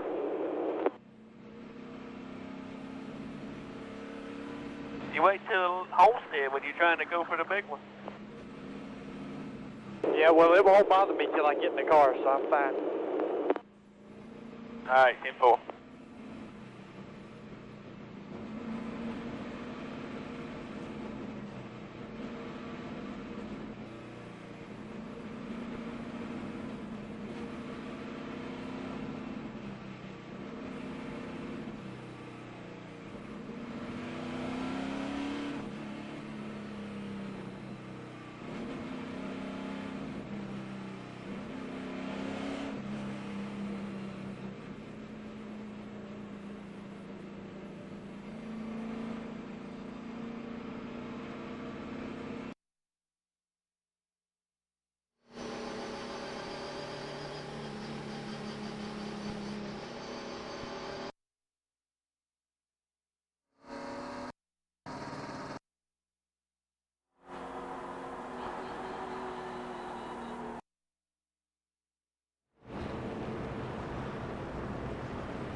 Denny Hamlin, Jimmy Johnson, and Casey Kane.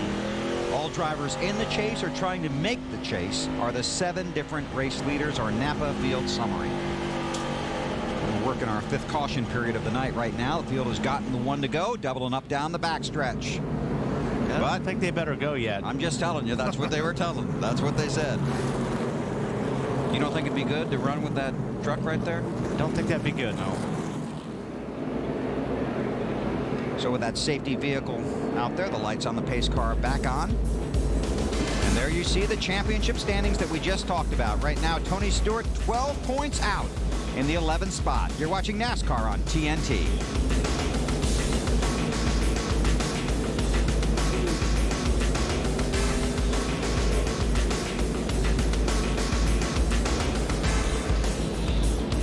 So we wait for the field to line up behind the pace car, and the lights have gone out, so we'll just stay here for the restart.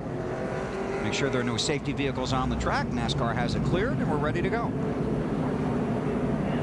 Well, there's a lot of cars now, BP, a lap down or more on that inside. It makes it a lot tougher if you're sitting back in 10th spot like where Mark Martin is. You're really starting at 20th spot. He's exactly right, especially if your car isn't perfect. Kyle Busch, the race leader. 26 cars on the lead lap. Scott Riggs was the lucky dog. Whoa, the 9 car slides up the racetrack there, and he gets a little bump from the 11 of Denny Hamlin. I think that car appeared to be really good on fresh tires and low pressure, Benny. I think he's going to have to get a few laps before that thing goes. And it looked like earlier that the longer they went, the better that car was. So he's got to clear that 41 of Sorensen so he can use the whole racetrack. Meanwhile, Kyle Busch is gone. He's checked out. He is simply driving away, but now finally Casey will be able to get down to the bottom of the racetrack and use the entire racetrack. Maybe. Maybe. It's Reed Sorensen in the 41. You're right, BP. Casey got around him. But that 9 car wasn't very strong on the restart, and that held everybody up. Yeah, they are stacked up all the way back to the end of the field right now. They're practically running side by side. Dale Earnhardt Jr. is 7th. An update on car 8 from Snyder. It only gets better as the race goes on car-wise, but this whole points thing, it's starting to get to Junior. Let me know when I ain't got to worry about the chase no more. All right, I'll 10-4. You ain't got to worry about it no more. Somebody falling out that we had to beat or what? I mean, I need to quit worrying about it. It's killing me. It didn't even bother me up until I got in the car. You're fine. As long as you got cars behind you, you're good. So just keep doing what you've been doing all night. It'll take care of itself. Tony Uri Jr. was trying his best to keep him calm, but Jr. was like, come on, dude, be serious with me. Tell me what I need to know about the chase. But he never gave him a straight answer for 2 minutes. Kept asking questions, and Jr. never got a straight answer. 16th or better, and Junior would lock in. Right now, he runs in the 7th spot. See, that's what I was saying earlier. When you're driving one of these cars, you're in this position, you want to know. You want that pressure taken off so you can go out and just, I bet you he would drive harder and have more fun if he knew he was locked in. But you're on pins and needles right now. You know that if you make one little mistake, you can take yourself out of this chase. And tell you what, it's stressful. It's different driving a race car when you're in this position than if that pressure is off. I wonder if Harvick knows. Hey, Alan, does Harvick know he's made the chase yet?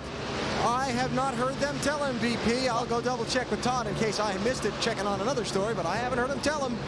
And like I said earlier, Kevin told me he didn't want to know, not for a while. Kevin Harvick has locked himself into the chase. I talked to Tony Uri Jr. at California, and I asked him how Earnhardt Jr. was handling it, and he goes, right now, fine. But a couple of weeks ago, I had to sit him down and tell him, just go out and drive the race car the best way you know how, as best as you can do it. We'll do our job. If we don't make it, there's nothing we can do about it. But just relax, go out and race as hard as you can. He said that Junior seemed to take that to heart, obviously, until he got in the car tonight. Stewart back in the 17th spot.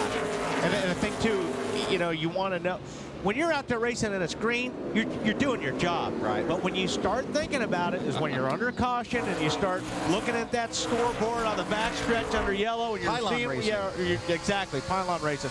You don't know what's going on. What's going on, Matt? Right now, Tony Stewart searching, trying different lines to see if he can work his race car into a better balance. Stewart just having issues too tight in the center. Now, keep in mind, this is their backup car, which is an older generation short track car. Yes, it won the race at Martinsville earlier in the year, but the car he wrecked Friday was a new generation that they spent 2 days testing with at Milwaukee. The stuff they learned there could not transfer over to this car, so they had to take time during final practice to try to tweak and dial in this race car. Still trying to work on it at this juncture, running in 20th. Did not have a good qualifying run, did not have a chance to scuff tires, did not have a chance to make a mock qualifying run in practice because they had to unload the backup. That's why Tony started back in 40th. Right now he's in 17th. Check out Dave Blaney in that 22 car. He's trying to get by Burton and Hardy and move into 4th. It's 4th, 5th, and 6th right there. Harvick, Burton, and Blaney.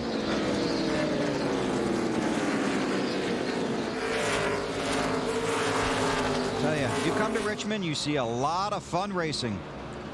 Kyle Busch is out front after 241 laps in the Chevy Rock.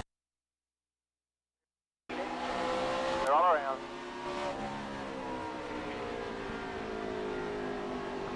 That corner, that 40, outside, outside, outside, outside the 40. Corner. There, still there. There, the 40's outside of 2, outside. Still there, still there, still outside.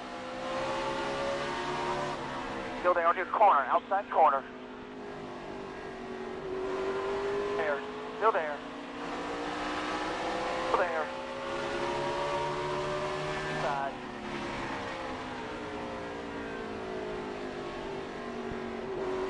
There, bud. Get out there. Get outside. Clear, clear.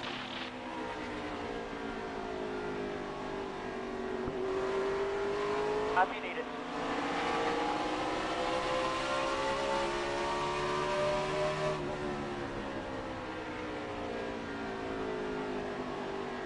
All around.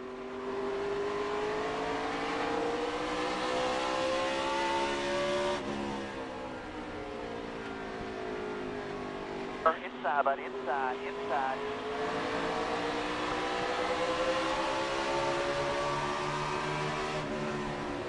Still there. Clear behind the 40, bud.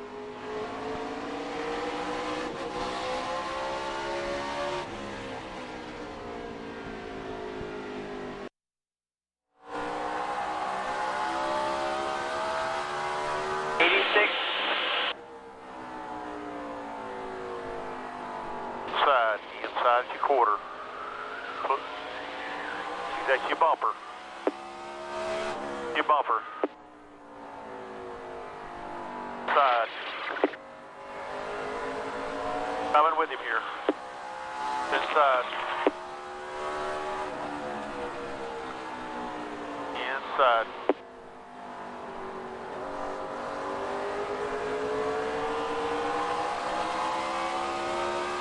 Inside.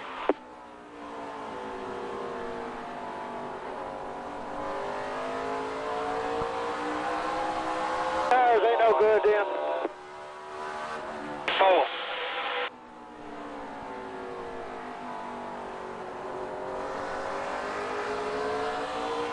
That 2 car a lap down.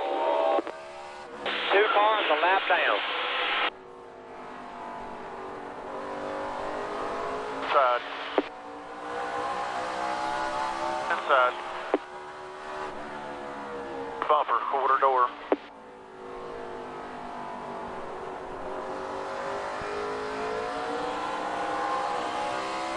You're clear.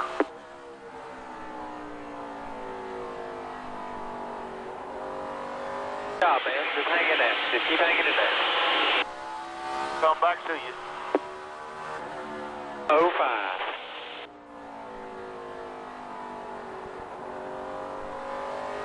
Pretty tight through the center and so loose off. I can't touch the gas.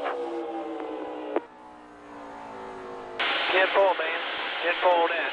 We're looking at the tires, see what's going on. Hang in there.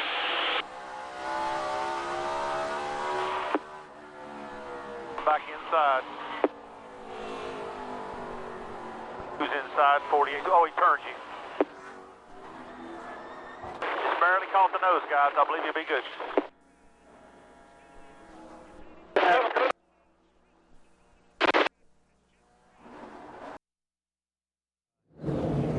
Leaking water, you can see on the front of that car. The nose, he's coming at you now. 2 turned him back there.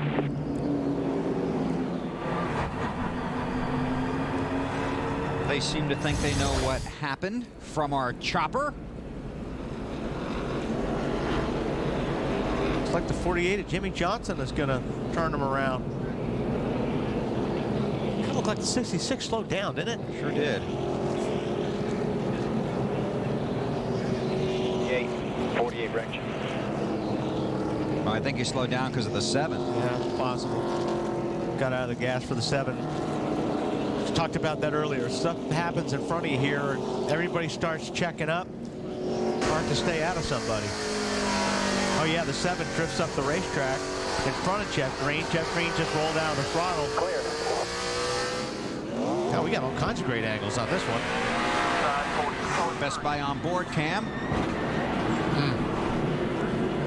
Pit road is closed. That's too bad. Jeff Green back to the garage in his Best Buy ride. And Jeff was running a 17th or 18th spot there when that happened. Reed Sorensen will be the lucky dog.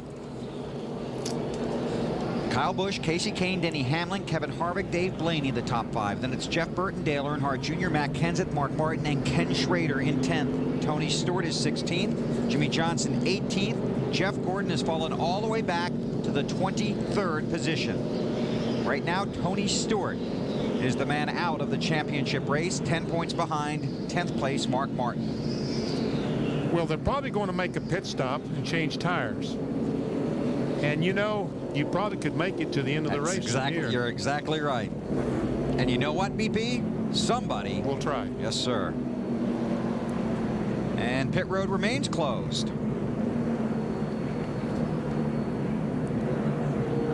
So the field stays out on the track.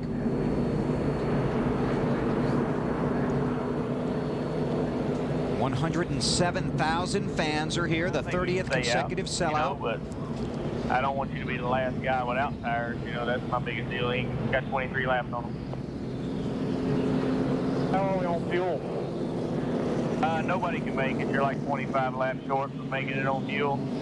So you got to stop here and probably 25 laps. The caution comes out because you can make it. You know, kind of like the deal did last time. Okay, so they can't make it from here. The thing is, you'd rather stop under yellow than you would at green, so now's the time to do it. But remember, Kevin Harvick lost the race here in the spring by not pitting. That's right. And Earnhardt Jr. came in, got tires, went back out, won the race. Okay, well, It's open, pit road is open. Here it comes, here it comes. They're all coming down pit road, and Marty, they're coming to you first. Yeah, Bill, you heard the debate with the 8 team as to whether or not they wanted to stop at all. They debated on not coming down pit road because the car just started to come to Junior. Instead, they are going to come down pit road, take on 4 tires here, and take on fuel. Junior did say under that caution, 2 tires would not be a big deal if you want to try it later on. So take the 4 tires here. Alan? Casey Kane and his team director, Kenny Francis, debating on changes. They made a small one to try and make the car like it was on the previous run, Dave. As Kyle Busch exits turn 2 and 4, the car doesn't turn well. A track bar adjustment to help that. Matt. The 2 chasers of the Gibbs stable, the 11 and the 20. Now Stewart's team instant messaged their teammate and told them that they are just way too tight in the center of the corner. Smoke also has a throttle issue. He has to pull it back when he makes his entry into the corners with his toes. It's not hurting him, but it certainly isn't helping him. Let's take a look at the race off of pit road. Kyle Busch beats Casey Kane. The final vault. Rock and Roll 400 from the Richmond International Raceway on NASCAR in-car. Only digital cable. Brake, foot on the brake.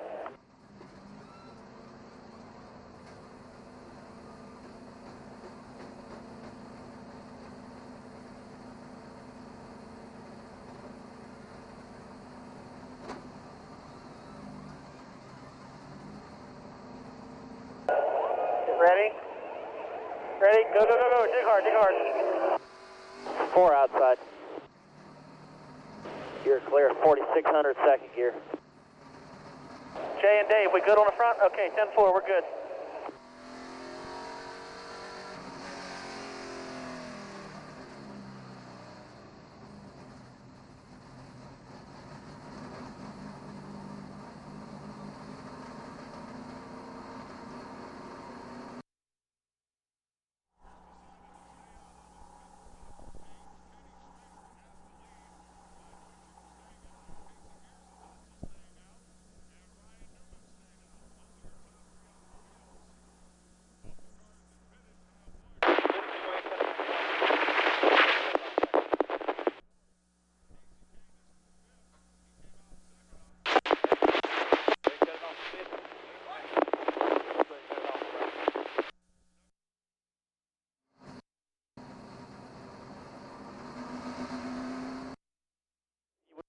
Went to the bottom, he'd have got out of both our ways.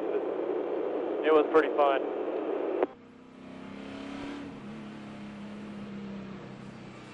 I appreciate it. I like it when you guys get pumped up.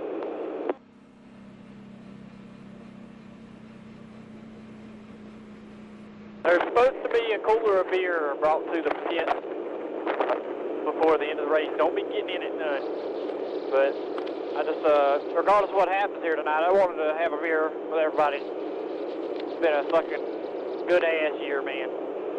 I just wanted to have a beer. Plus, I'm planning on getting drunk tonight anyway.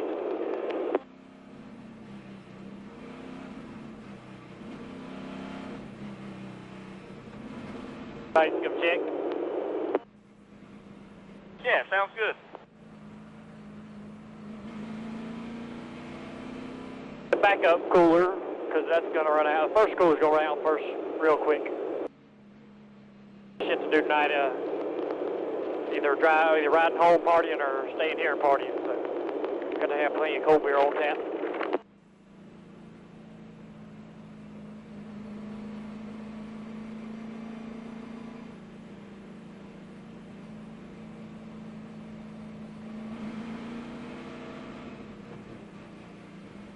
President Needle right here, June.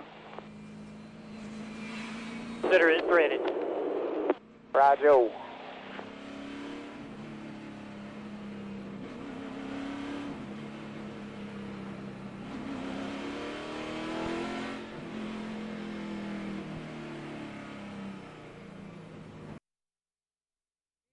They're working on the track here, trying to get all the rubber and the dirt off of it. Then we'll go back to green. We'll be right back.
wheel lock and your belt's tight, Kurt. Pace car's off. Be ready. Be ready.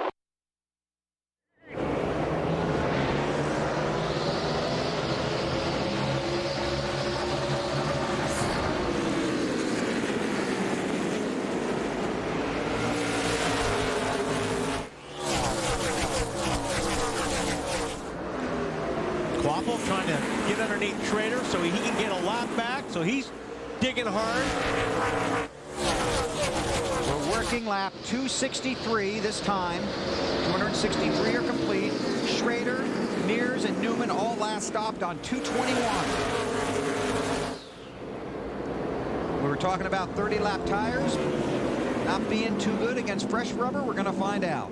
Elliott Sadler in the 19 took 2 tires. Robbie Gordon in the 7. 2 tires on his stop. So Quapple and Jarrett are now on the lead lap. Thanks again by Kenny Schrader. Boy, and it is a mess behind these guys. Look at that. Here comes Kyle Busch inside of Mears. He's been able to get by the 12 car of Newman by Mears. And he'll blow by Schrader here with those 4 fresh tires.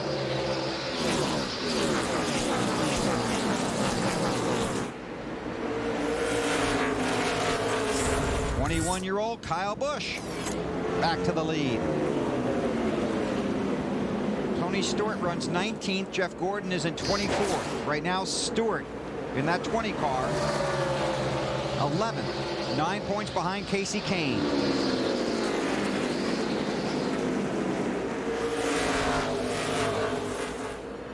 An update on the 20 from Matt.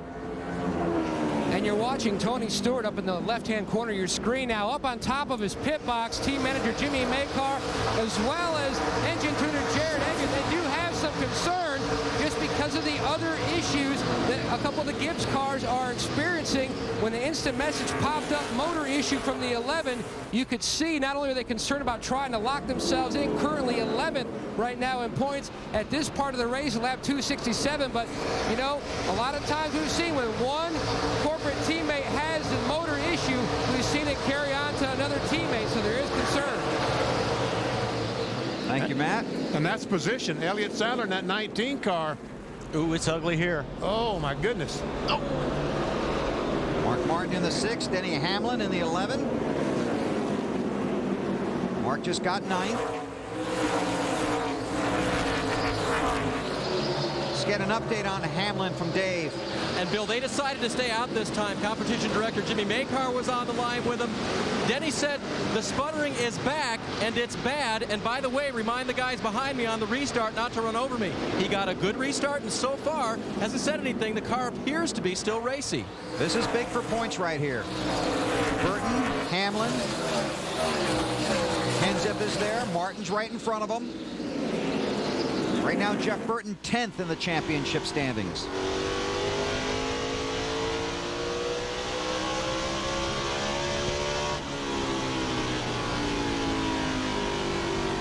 On board with Burton.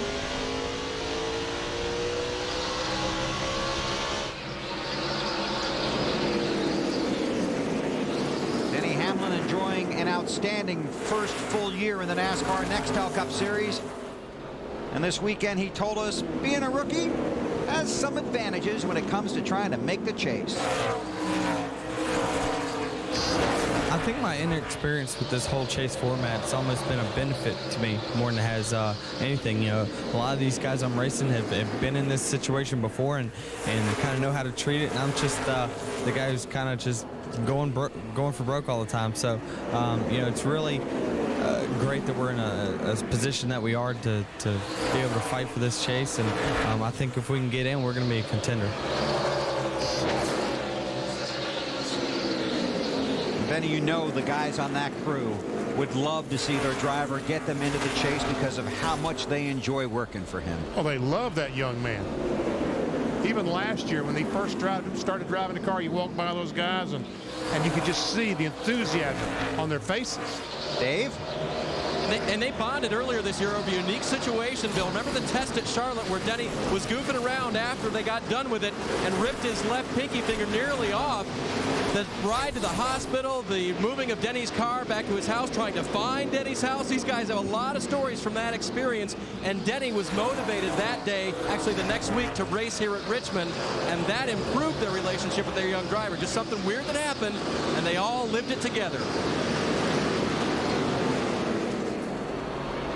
Everybody at Richmond chasing Kyle Busch.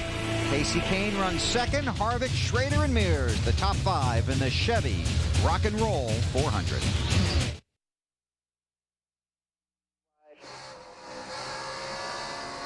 Clear.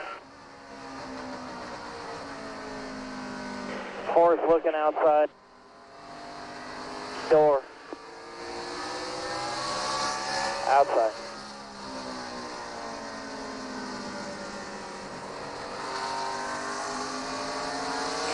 .31's on the top. Outside. Outside.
Clear, bud. Stay after it.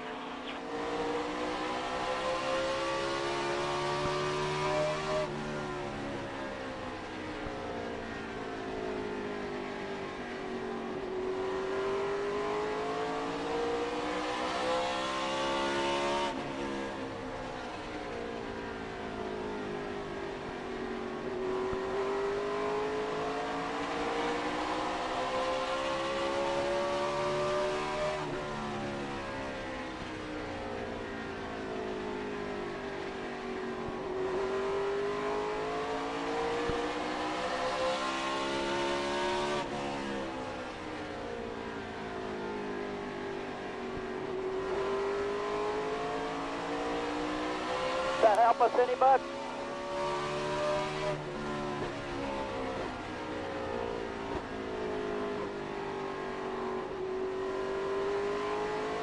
No, not really. Didn't help it in the center. Hurt a little bit getting in. 10-4.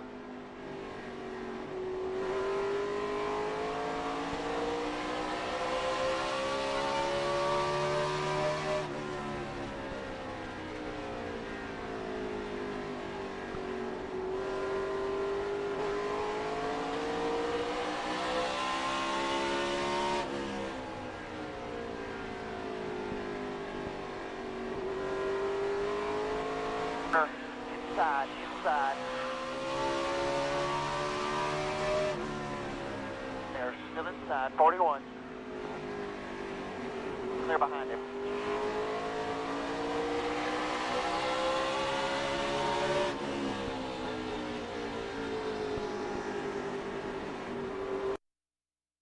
Laps out there, didn't Yeah, they were going at it pretty hard. Were you watching that, Marty?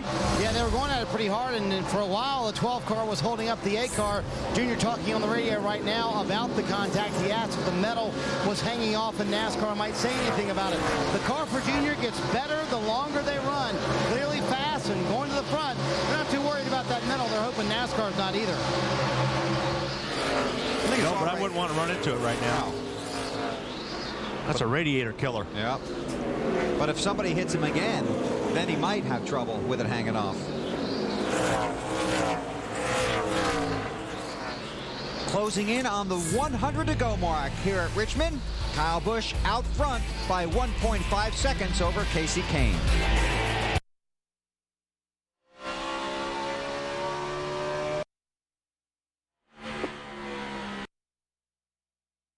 Clear.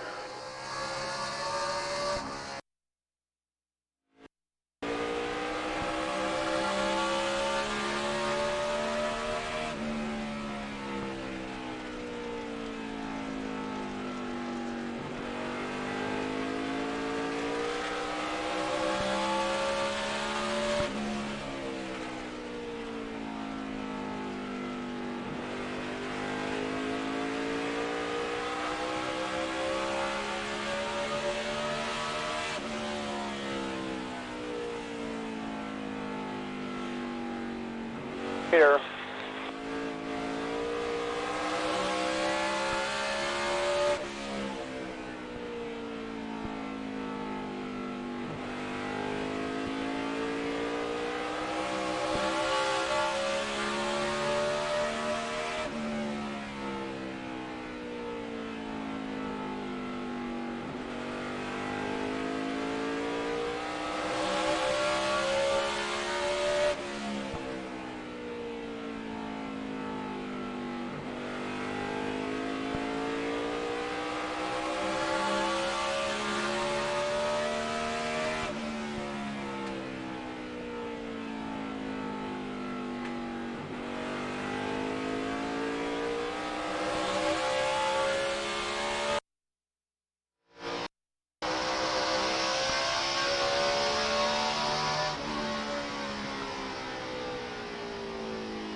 So use your A Kill Bill weekend.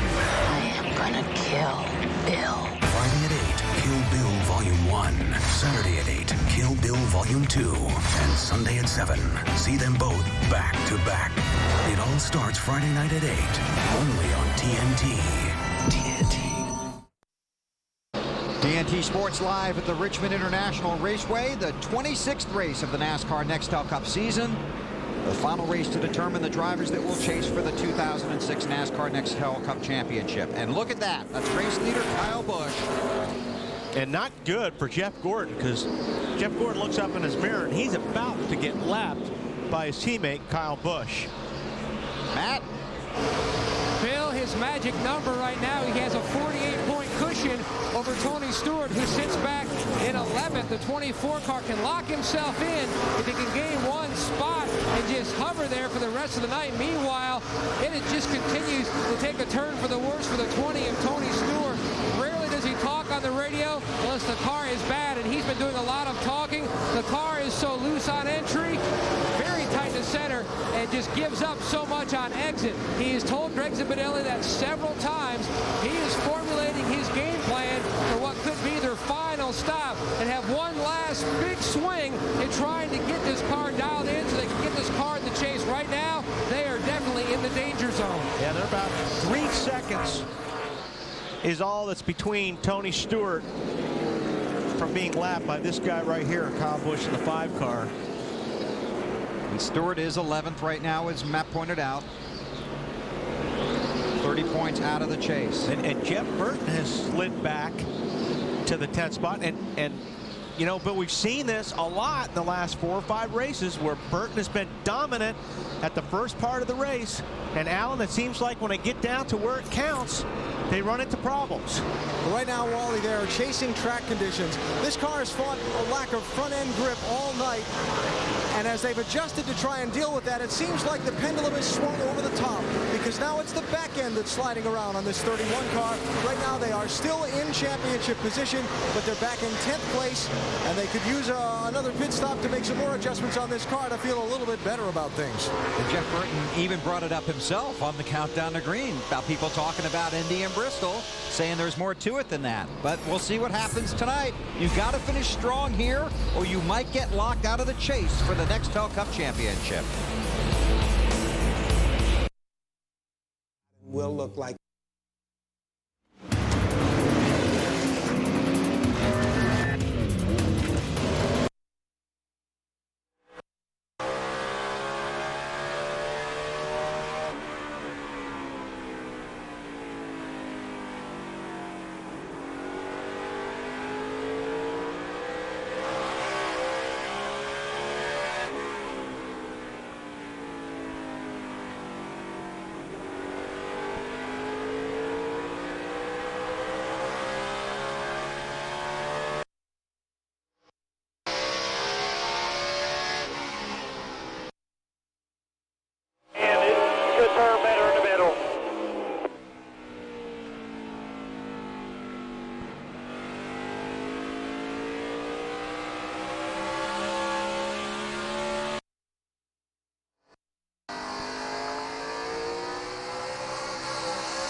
but stay after it.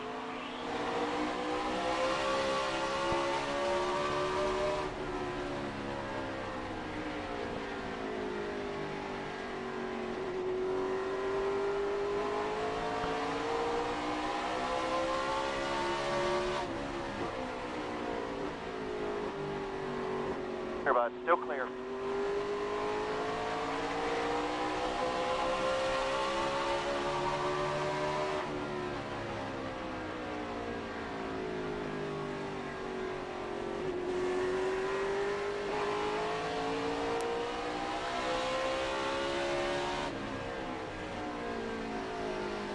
But still outside. Behind him if you need it.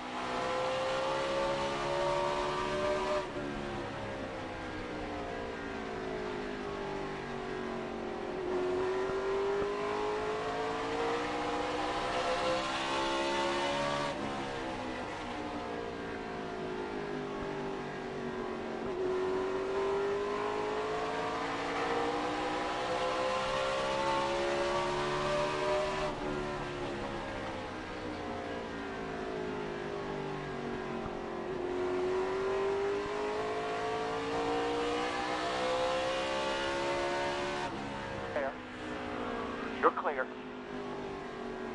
Showing you inside, inside.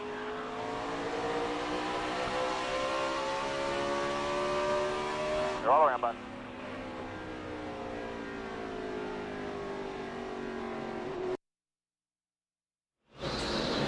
So it's Kyle Busch, Casey Kane, Kevin Harvick, Dave Blaney, Earnhardt Jr., the top 5. Oh! A little bit of contact there between the 5 and 99. Oh, Robbie Gordon gets sideways, turning down to avoid the 99, getting off the 4. Stewart gets trapped in there behind Robbie. Now Stewart needs to get by Robbie. And he knows that. Yes.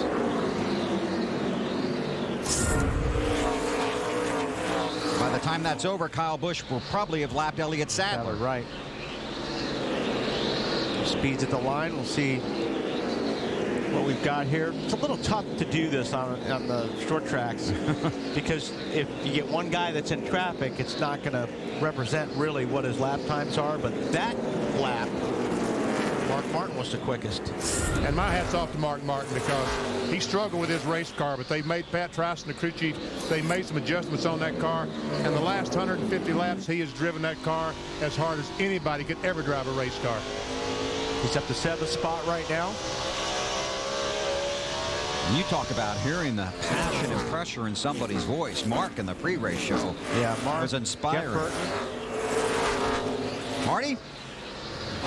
We'll Well, somewhere in this mix is Mark Martin. There he is, Bill, and he's asked several times about Tony Stewart. They did just inform him that Stewart went a lap down. Pat Tryson has made several aggressive changes to the 6 car, and they've made it better. Several changes to make the car looser. The track seems to be getting looser as well. Mark said, I don't know if I can stand to be much looser than I am right now, but let's do it. One more step, a pound out of both left side tires. Pat said that's as low as we can go on those left side tires, but we'll do it if you think that's the way the track is going.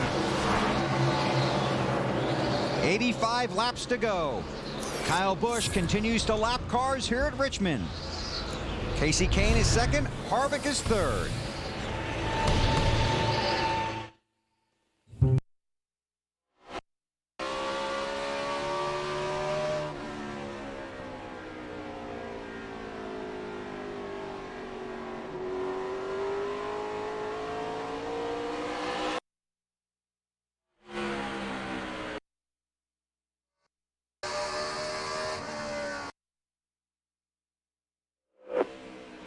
Clear.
Check up, up high, off 2. Go down low.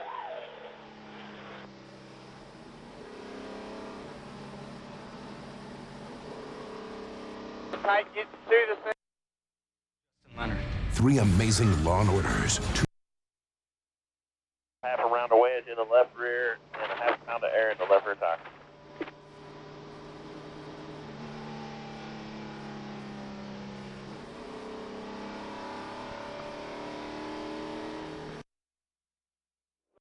Road, I get left. Get something off, just give it 3 wheels, that's fine. Just take the right side wheels off. Everybody got a 7/16 and a half inch.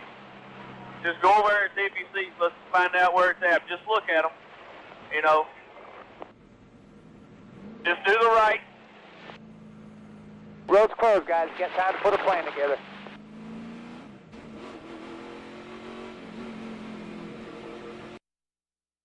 The 41 just slips up the racetrack a little bit, gets in the left rear of the 48 car, and around he goes. And Wally, for the second time, he's spun and hasn't hit the wall. Yeah. Very, very lucky.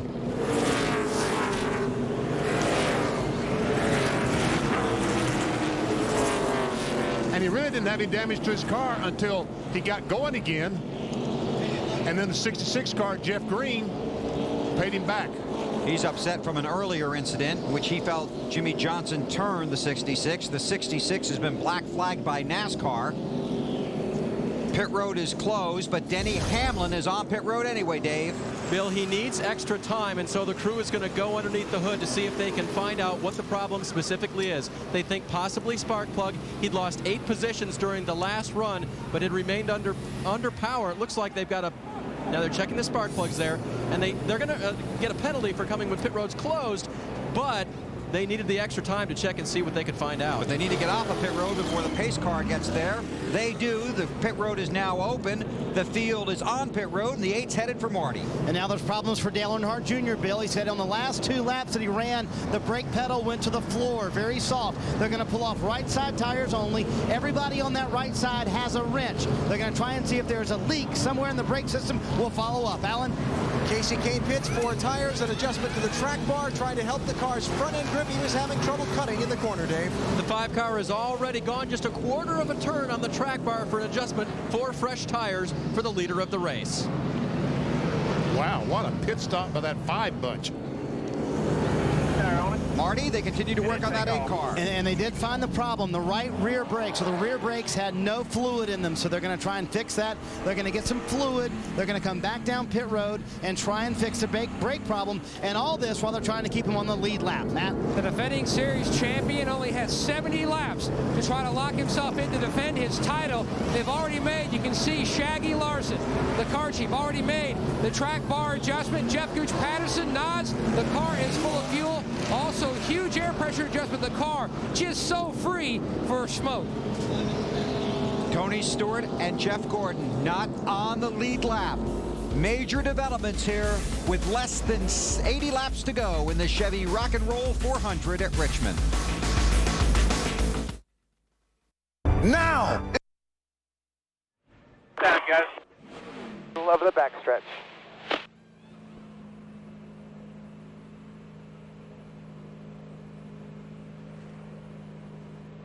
Middle is 3 and 4. All right, let's go, guys. Get out there. Get out there. Pit road speed, you're fine. Pit road speed, you're fine. Fine. Clean up truck. You're all right. You're just fine. 4,400. All right, haul butt. Pace car's off to your right. We need to come back. Yeah, you got to come back. Get the left and gas. Change the right front yet.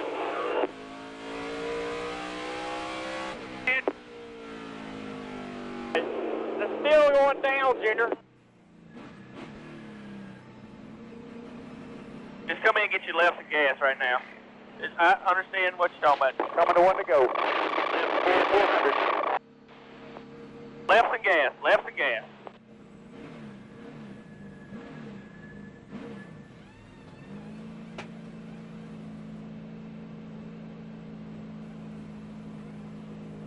One to go. Go, go, go. 4,400, June. 4,400. Watch the people on pit road. You're in good shape.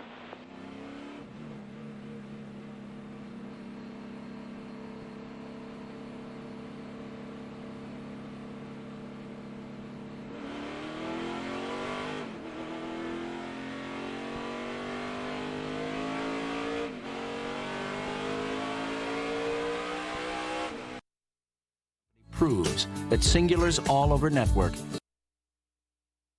No matter what, so if it keeps going down, it's because if you want to crank the front brake into it, you won't be having to worry about your rear brake. So crank the front brake in it. Another Greendale, Junior. 73 to go. Get on up there. You did go all the way up there to 15. Outside. Green flag, green flag. Clear all around. Pay for groceries? You're fine.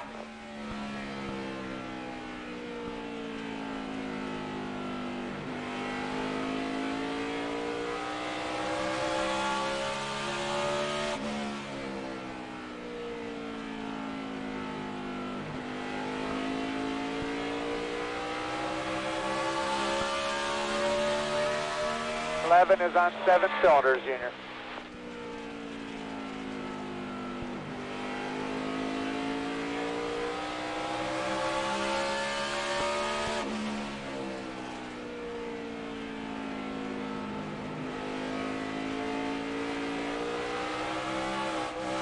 I need you to work on that fucking handling a little bit.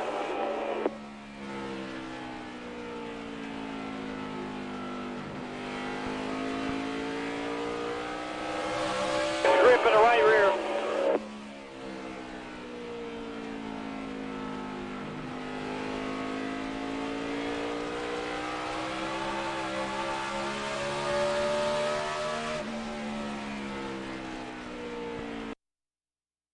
car that he can. The problem for Junior is this race car has been tight, and that's really going to affect your race car. If you dial in more front brake to a tight race car, that's not what you want to do. Dave? Denny Hamlin in that black number 11, they pitted 3 times under this caution. The spark plug wire that was failing was melted and coming apart. They weren't able to pull it from where it was held onto the spark plug. They couldn't get the boot off. They needed a pair of pliers.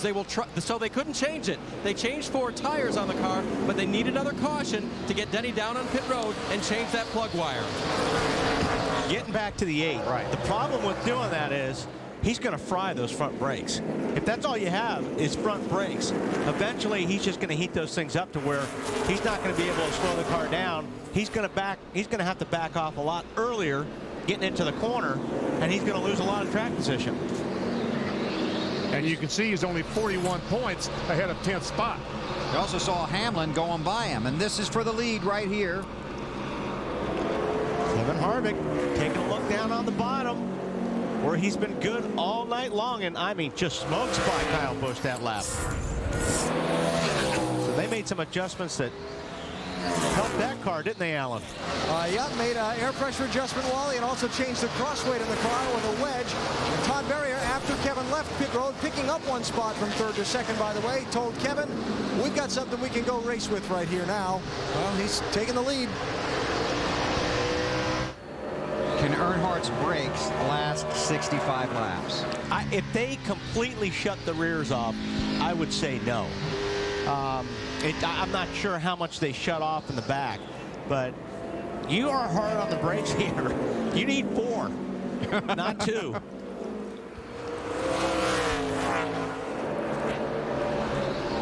Jeff Gordon in that 24 car runs 29th. An update from Matt. Shocking run by the 4-time series champion, just inside the top 30 now. Gordon, they just cannot find the sweet spot of the handling for the car tonight. They go back and forth between being too free on exit or too tight in the center, but there is huge concern in the 24 pit about making this chase. Here's the simple way to look at the points. I'm going to give you the simple way. We just need to keep that 20 as close inside as we can keep it, buddy, and we're going to be good. That 11's got the hood up down there. He's got motor, plug wire, something. They're fixing it. Our deal right now is the 20. We got a little cushion on that 20, so I know it isn't good. I'm not going to pretend it is, man. Just do the best you can. It's going to be about 70 to go. Keep that 20 inside the best you can. He floats between 25 and 33-point cushion in the car they keep talking about. Tony Stewart, he is all the way up in the 19th position. Neither Stewart or Gordon has led a lap to pick up those bonus points here tonight in the battle for the lead up front. Harvick in the 29 and the 5 of Kyle Busch. We talked about it at California. Jeff Gordon wanted to clinch there because at Richmond he has not run well in the last 5 races here. That's 2,000 laps. Jeff Gordon has led just 22 of those 2,000 laps, and as Matt said, he has not led tonight. Kevin Harvick is the race leader, but Kyle Busch is all over him. Boy, he drove that thing in deep, Kyle Busch did. Trying to get back up on the high side of the 29. He's going to drive on the outside, going into 1. I think Harvick is just going to let him have that for now. So the Bare Naked Ladies run 2nd on the racetrack. Wally's favorite group, Kyle Busch, the race leader at Richmond. 60 to go. Turn to NASCAR.com every Inside.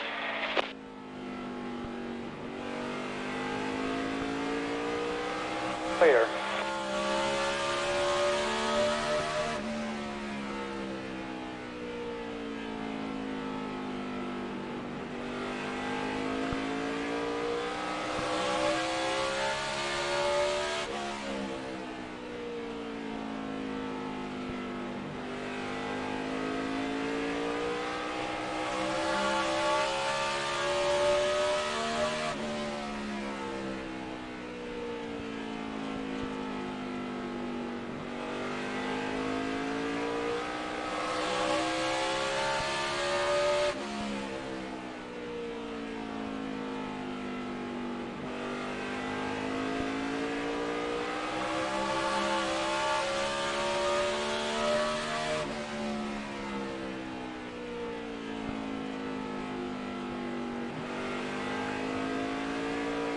They're low.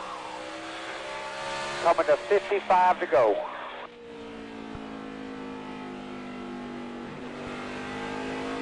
Inside.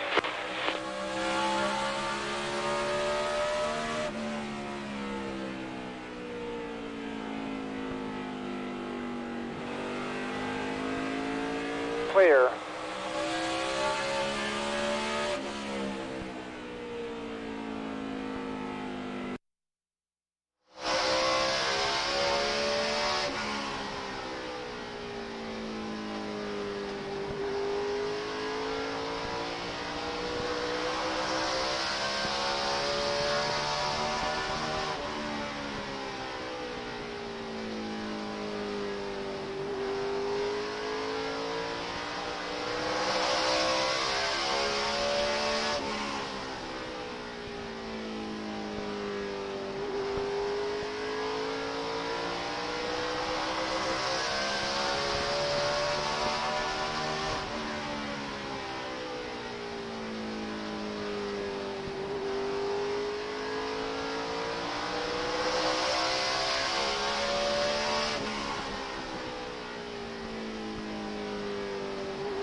$50 to go, 5-0.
They're low.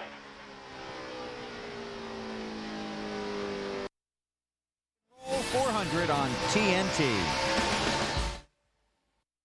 Hey, nice Harley.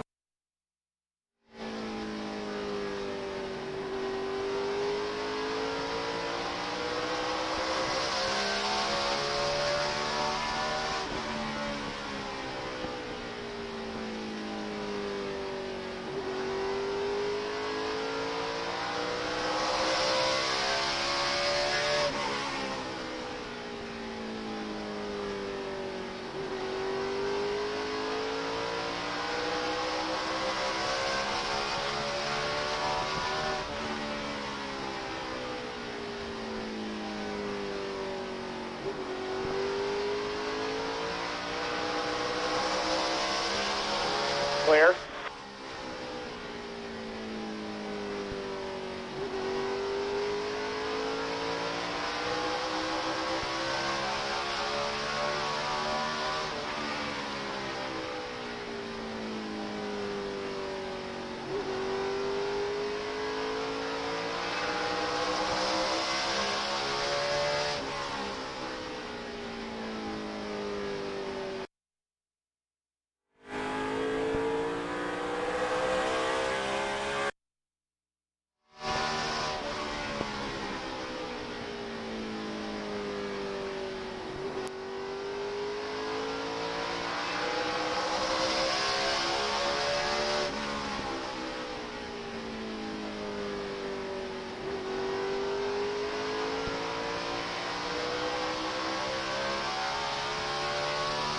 Still outside. Outside.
You are watching the Chevy Rock and Roll 400 from the Richmond on NASCAR in-car. Only available on digital cable.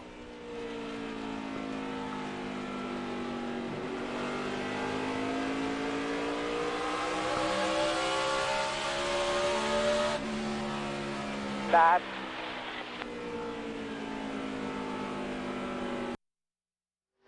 Outside.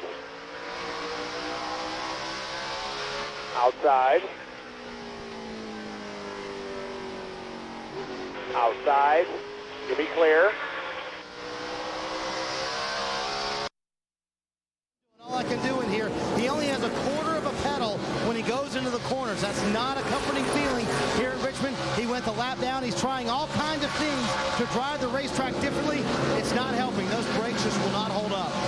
And we saw him working with the brake bias. Right. The brake bias is, you've got a knob inside these cars that you can turn and put more front brake or more rear brake. The problem is right now he's got a lot of front brake in this car, and those rotors are red in the corner, hot. but they look good down the straightaway. Look good when they come by me. Talking about the rotors. Okay, the 8 has issues. How about the 11, Dave Burns? He has issues, but so far they have not caused that engine to expire. Definitely running on 7 cylinders. That plug wire not allowing the spark plug to give its all, so 7 instead of 8. One thing to keep in mind, Bill, if he were to fail to finish right now, enough cars have, well, let me put it this way, he's not completely out of it. What happens to the rest of the guys in the top 10 at the end of this race would matter. That's right. You can take a look at the championship standings now. But you see, it's so doggone close. From Junior back to Stewart, we're only talking about 50 points. And you'd have to figure if Hamlin or Earnhardt fell out right now, it would be a crippling blow. Right now, Tony Stewart is the odd man out, Matt. Helpless feeling down here in the 20 pit, Bill. 32 laps ago. All he can do is try to see if he can pick up a few more spots right now. The car not much better. He has been running in that 18th position, slowly knocking off a spot here or there. But, Bill, he is starting to run out of time. Just 31 laps to go. Kyle Busch is the race leader. We'll come back and take you to the checkered flag in the Chevy Rock and Roll 400 at Richmond.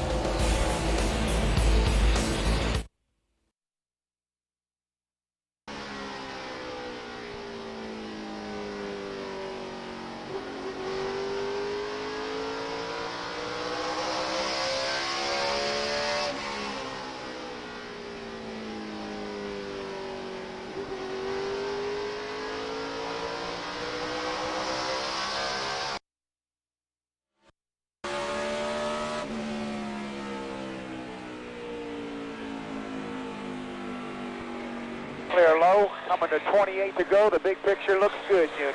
Big picture looks good.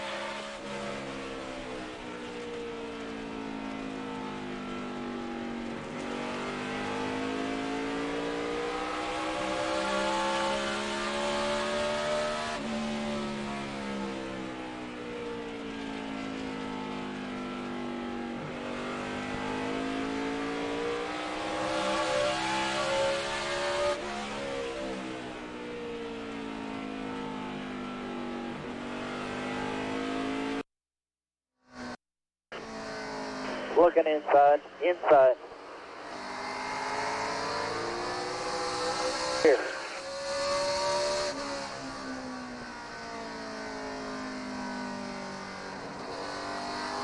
Back inside. You're clear.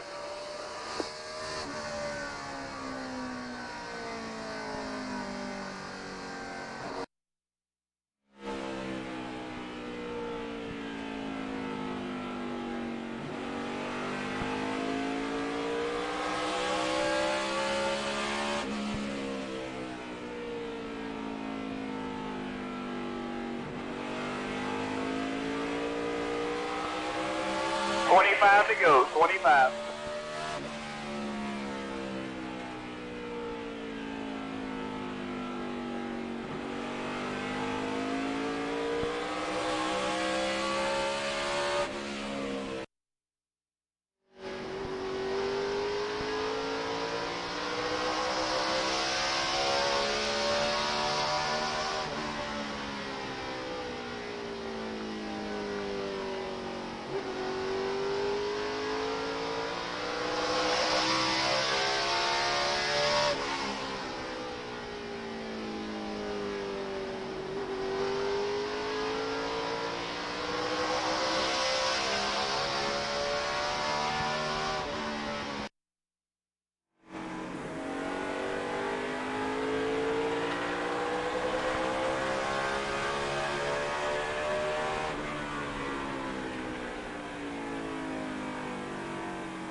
Also look back to any other factors that might help you, and yes, Mary Lou, his mom, Mary Lou Hamlin, fingers still crossed. Please, motor, hang on, get my boy into the chase.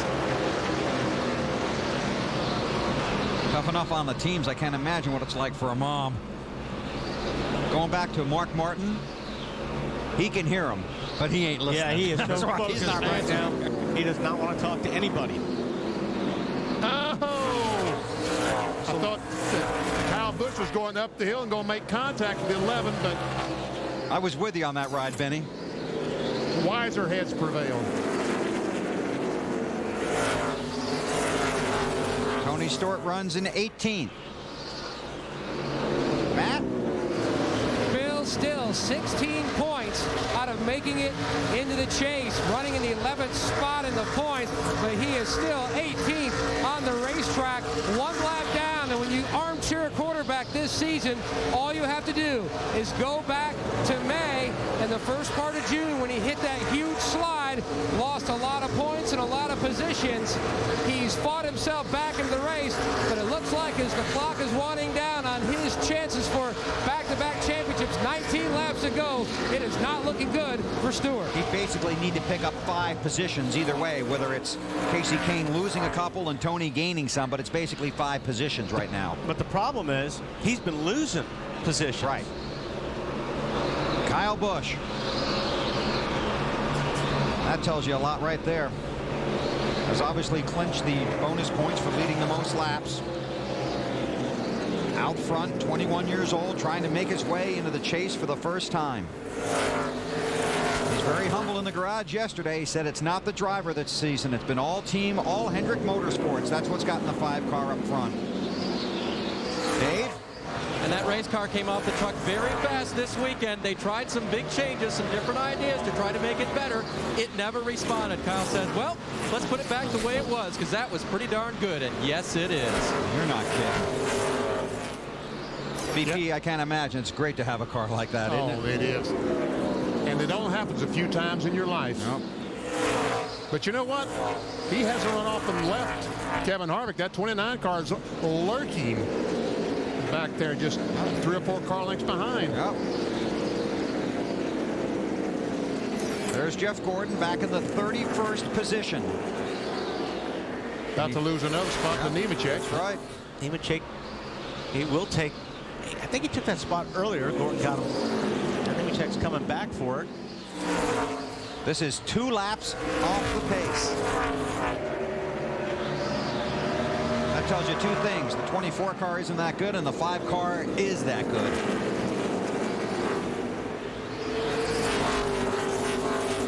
Oh, Nemechek sideways off of 2.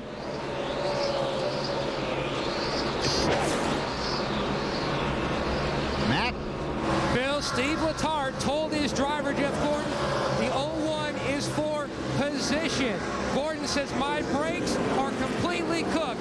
I'm just holding on. Right now, Gordon running in the 31st position. So 13 laps to go. Gordon has a brake issue. Earnhardt Jr. has a brake issue. The 11 of Hamlin has a motor issue, running on just 7 cylinders. Update on the 8 from Marty. He's doing the best he can, Bill. He's currently in 16th. He just asked Steve Mill and Tony Erie Jr., if I stay right here, am I okay big picture? They said yes. He said, are you sure? They said yes, you'll be fine. Don't worry about the big picture. No matter what happens, you're going to be okay. He said, good, because I'm exhausted. Well, don't you know he is exhausted? Not only the physical strain he's under, but also the mental strain that he's putting himself through in trying to worry about making the chase to the NASCAR Nextel Cup. These guys are going to be different people going into lap because they're going to be so relieved after tonight that this thing is over. And like I said, I've been saying, this is harder than the championship itself. Making the chase is tougher.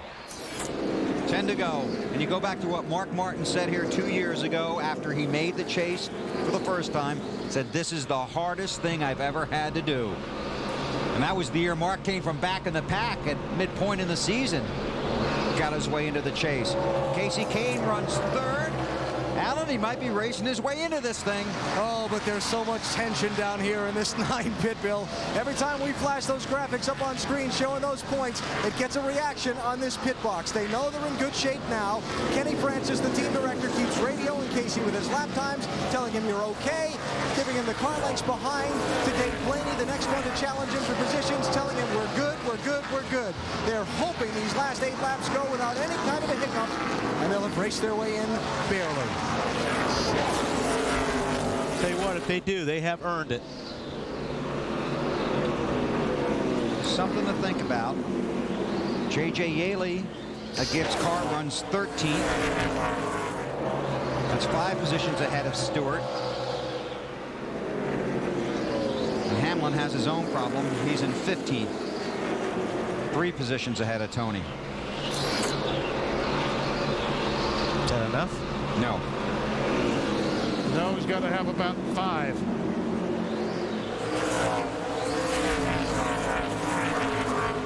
Six laps to go before we determine the 10-man field that will chase the 2006 Nextel Cup Championship. Tony Stewart is a 2-time champ, the reigning champion of the NASCAR Nextel Cup Series. Had run so well. But the last 5-6 weeks, not a lot of success for this 20 car, and now they're on the verge of being locked out, unable to defend their championship, Matt.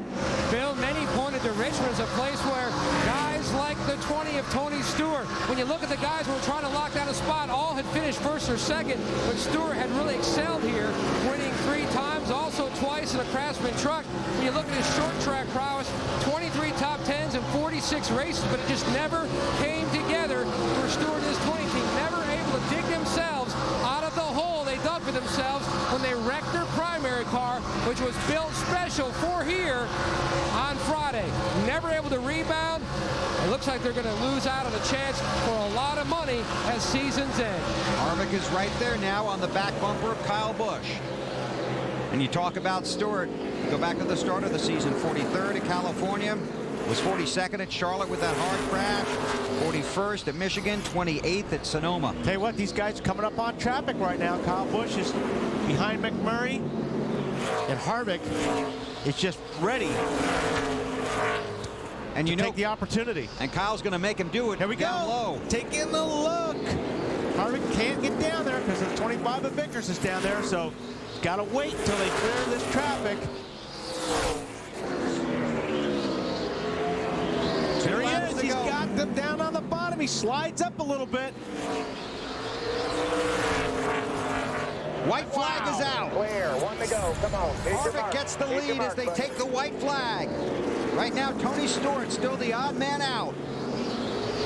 Kyle Busch will get one more shot through 3 and 4. Harvick won here last night. He's already clinched a spot in the chase for the next Cup. Kevin Harvick off of 4.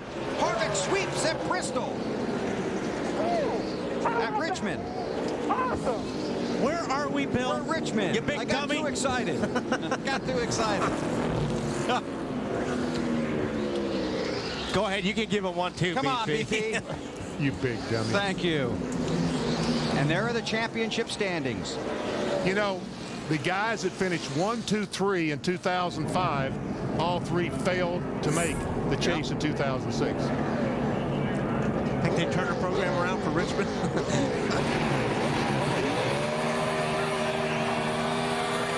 Think he's happy? Yes, he's happy. He's happy as a bare naked lady. And he's going to ruin Richard Childress' engine, but I don't think he much cares. I don't think Rich just cares.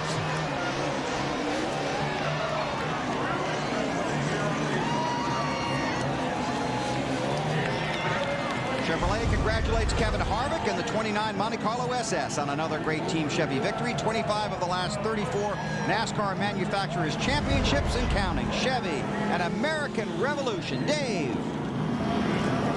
With Todd Berrier now. Todd, did you just show everyone who to fear in the chase? I tell you what, it's a long way to go.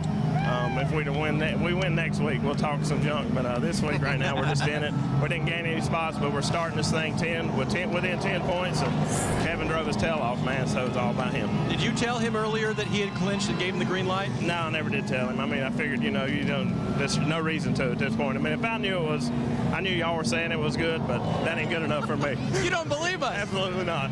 Okay, these guys all worked their own numbers. Todd Berrier did, and in the end, they became the winners tonight, regardless of what our points said, Bill. Thanks, Dave. Kevin Harvick celebrates here at Richmond, and he takes Richard Childress Racing back into the chase for the Nextel Cup Championship, the first Childress car.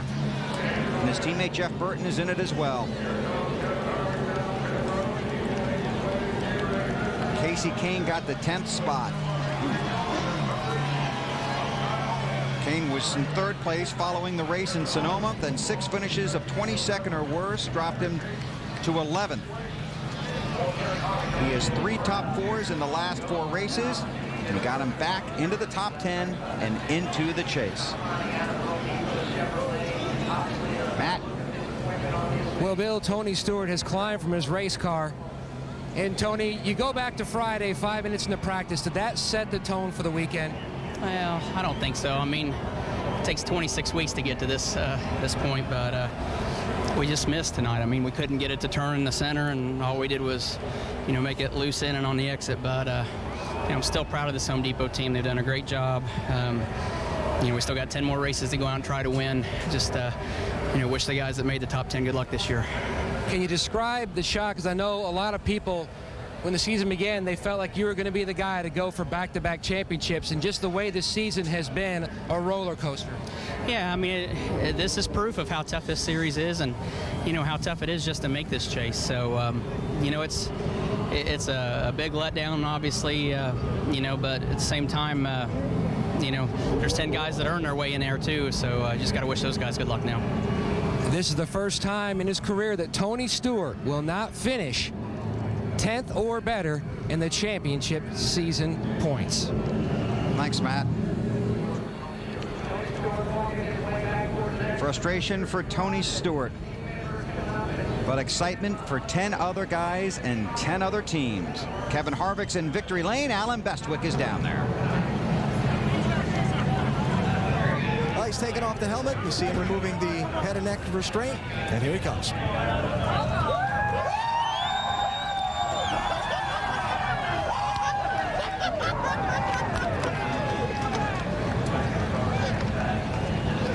A little happy here.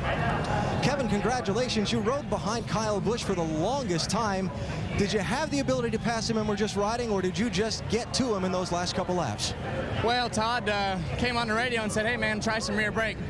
I put 5 rounds of rear brake in it and just started sliding it into the corner, and I don't know, it just all of a sudden started going good, and I found a little groove there. I could kind of pitch it in there and gas it straight up off the corner, and GM Goodwin Chevrolet was awesome. So it's, I told you, that's how you control your own destiny, is to win the race, and that's what we came here to do, and we did it.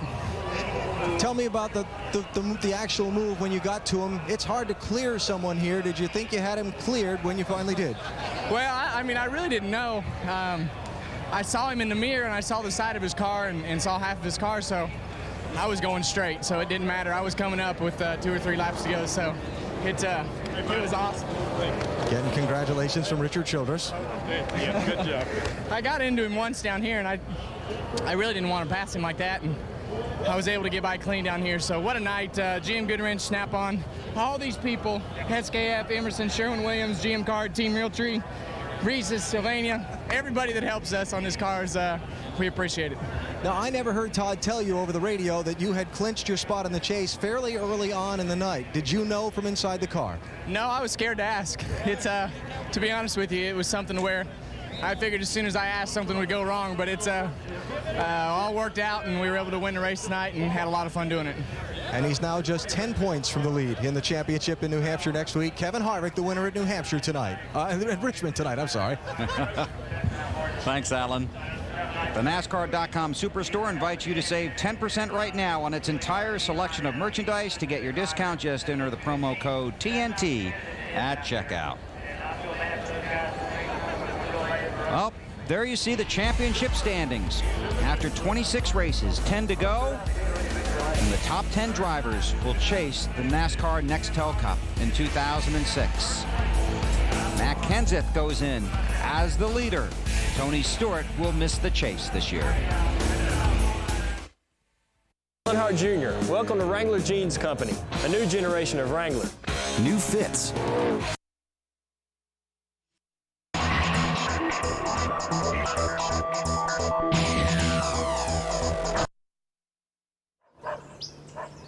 You can't sell yourself for $1, Junior.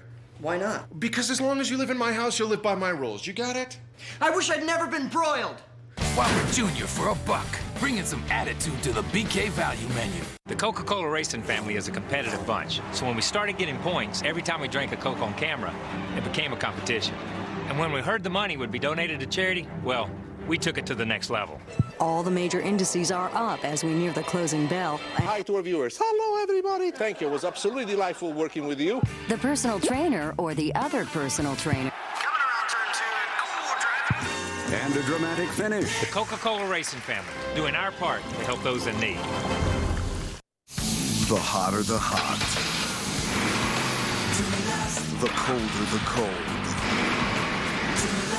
The greater the demand. The more you need Duralast. Batteries built to exceed the need. Batteries built to meet or exceed original equipment standards for cold cranking amps. Batteries built with the power to hold up to heavy electrical demands. Batteries so good they come with a coast-to-coast warranty. Built to last. Only at AutoZone. So this DirecTV superfan Tchotchke lets you watch an entire game in 30 minutes? There's no shortcuts in football, Buttercup. Football is hard work. And groin pulls. Every play in 30 minutes. Shortcuts from Superfan, only on DirecTV. You've waited, you've dreamed, and now it's finally back. Endless Shrimp at Red Lobster. The only time of year to enjoy all the irresistible shrimp you can eat. Don't miss Endless Shrimp right now, only at Red Lobster. Car owner Ray Evernham. 2 years ago, he got Jeremy Mayfield into the chase with a win here at Richmond. Tonight, Tonight, Casey Kane finishes third and races his way into the chase. Here's Marty Snyder. And Bill, he is the man of the hour. Casey Kane, as you said, finishes third, makes his way into the chase for the Nextel Cup. Are you just glad it's over, Casey? I'm just relieved. You know, I had so many things to think about if I didn't make it, and to make it is huge for myself, for Dodge, all the Dodge dealers, the UAW, and just my whole team. They did an awesome job. I'm glad I have Elliott Sadler and Scott Riggs as teammates, and just Ray Evernham, everybody at Evernham Motorsports, the engines, the guys building these cars did an awesome job all week long preparing, and couldn't be happier. Pretty excited. Man, I've got a fast race car tonight. Did you ever allow yourself to go and race, or were you always thinking about points? No, I raced the entire race. So about 15 to go, I knew I was not going to get second and going to hold on for third. I just took it easy and made sure I didn't do anything stupid and bring the car home in one piece. And you know, after that, it was just all about bringing it home, getting in the top 10. We were able to do that, and just want to thank Allstate Insurance, Valvoline, Siemens, a lot of the people that help us out. This is big for Evernham Motorsports to get in the chase again. It's good to see you smile. I don't think I've seen you smile for 3 weeks. I've been nervous. All right, he's in, Dave. And so is Kyle Busch. Improved his position going into the chase by 1, but lost the race. How are you feeling? I feel like Kevin Harvick did here in the spring. Remember that? He was pretty dejected and pretty upset, and our car was so awesome tonight. We should have won that race, and we gave it up on the last lap. So just a shame for the way we ran tonight, but overall a great night for us, you know, to be able to lead that many laps and come home second with the Kellogg Chevrolet. That was pretty good. So, you know, this was Twisted Sister tonight. Everybody watch out for the Punisher next weekend. Those are the names of his cars, by the way, Twisted Sister and the Punisher. You had asked, when does the 29 car fall off, when he was racing you at the first part of that run. Did that change the way you were running at all? No, it didn't change the way I was running. I was just hoping that he'd fall off because I knew our car was better the more we went. But that run there was the tightest we'd been all night pretty much. We kind of kept adjusting to it, loosening it up for the center. And we even adjusted onto that run to try to loosen it up a little bit just in case, because we knew it was going to be a long run. And it was just a shame it got too tight there. But, you know, I think he was playing possum with us all night. I think he was just hanging out, knowing that he had a great race car, and was just kind of letting everybody go show their stuff and wear it out. And I guess we did that, and he was able to prevail. The good news is you've got 10 more races to feel like Kevin Harvick does tonight. Good luck. To Matt. Dave, a lot of debriefing around the 24 car with four-time champion Jeff Gordon. Well, first off, congratulations. After being out a year, you're back in the chase. Yeah, I mean, it is exciting. It's hard for me to be excited right now from such a poor performance tonight, but you know, it's what we did all year long to get ourselves in this position. I'm really proud of all the guys in the DuPont Chevrolet, and we know what it's like to be on the outside looking in last year, and it wasn't fun, but you know, because of it, it allowed our team to get turned around and get us in this year, so I'm happy. Describe your night, though, because it was a shocker for a lot of people, especially after you qualified third. Let me just say this. I'm really glad Richmond's not in the last 10. I don't know what it is we're missing. Obviously, we'll go to the notes of the 5. They were very good tonight, but we just could not hit it. And it's been like this the last 4 times we've been here, or 5 times. So, you know, man, I don't know, from handling problems to brake problems, it was a real struggle for us tonight, and I'm excited about the next 10 races to put this one behind us. When the laps were winding down and you were hovering in the 28th to 31st position, there seemed like you could sense the concern on the radio. On a scale of 1 to 10, can you describe what it felt like? Well, nobody came on and said you have to maintain that position, so I felt like, you know, we weren't in a real comfortable position, but we were maintaining. And I'll be honest, if I had to push any harder, I don't know if we would have made it. The brakes, we had such an issue with the brakes there at the end that I was just trying to get it home in one piece. Unofficially, he leaves Richmond 31st in the scoring rundown, 9th in the championship standings. Bill? Thank you, Matt. And up here we have Gordon 8th in the championship standings, but of course that'll all play out here. We'll get the official numbers shortly. So big night for these guys that have made the chase. And Benny, I know you're looking forward to these next 10 races. You've got to take off here because you're going to get home tonight, but exciting night. A very exciting night. And I mean, how much better can you get? You have a pass for the lead on the last lap, right, and Casey King races his way in the chase to the Nextel Cup. I mean, how much better can he get? And do you get a feel for what you're going to see? Obviously, you and I have talked, and Wally, you too. BP, we talked about Kenseth. Obviously, Harvick now running strong. Right now, I think Matt Kenseth is the guy that has the momentum going for him. But this racetrack, if you run well at Richmond, you're going to run well at Loudon, you're going to run well at Phoenix. Right. You know, 2 out of the 10. So Kevin Harvick is going to be awfully good. All right. Good seeing you. Good to see you, fellas. Take care of yourself. MVP. We'll be here for another hour, a complete post-race wrap-up from Richmond, Virginia. Kevin Harvick won the Busch race on Saturday. Kevin Harvick wins at Richmond. Kevin Harvick with the weekend sweep.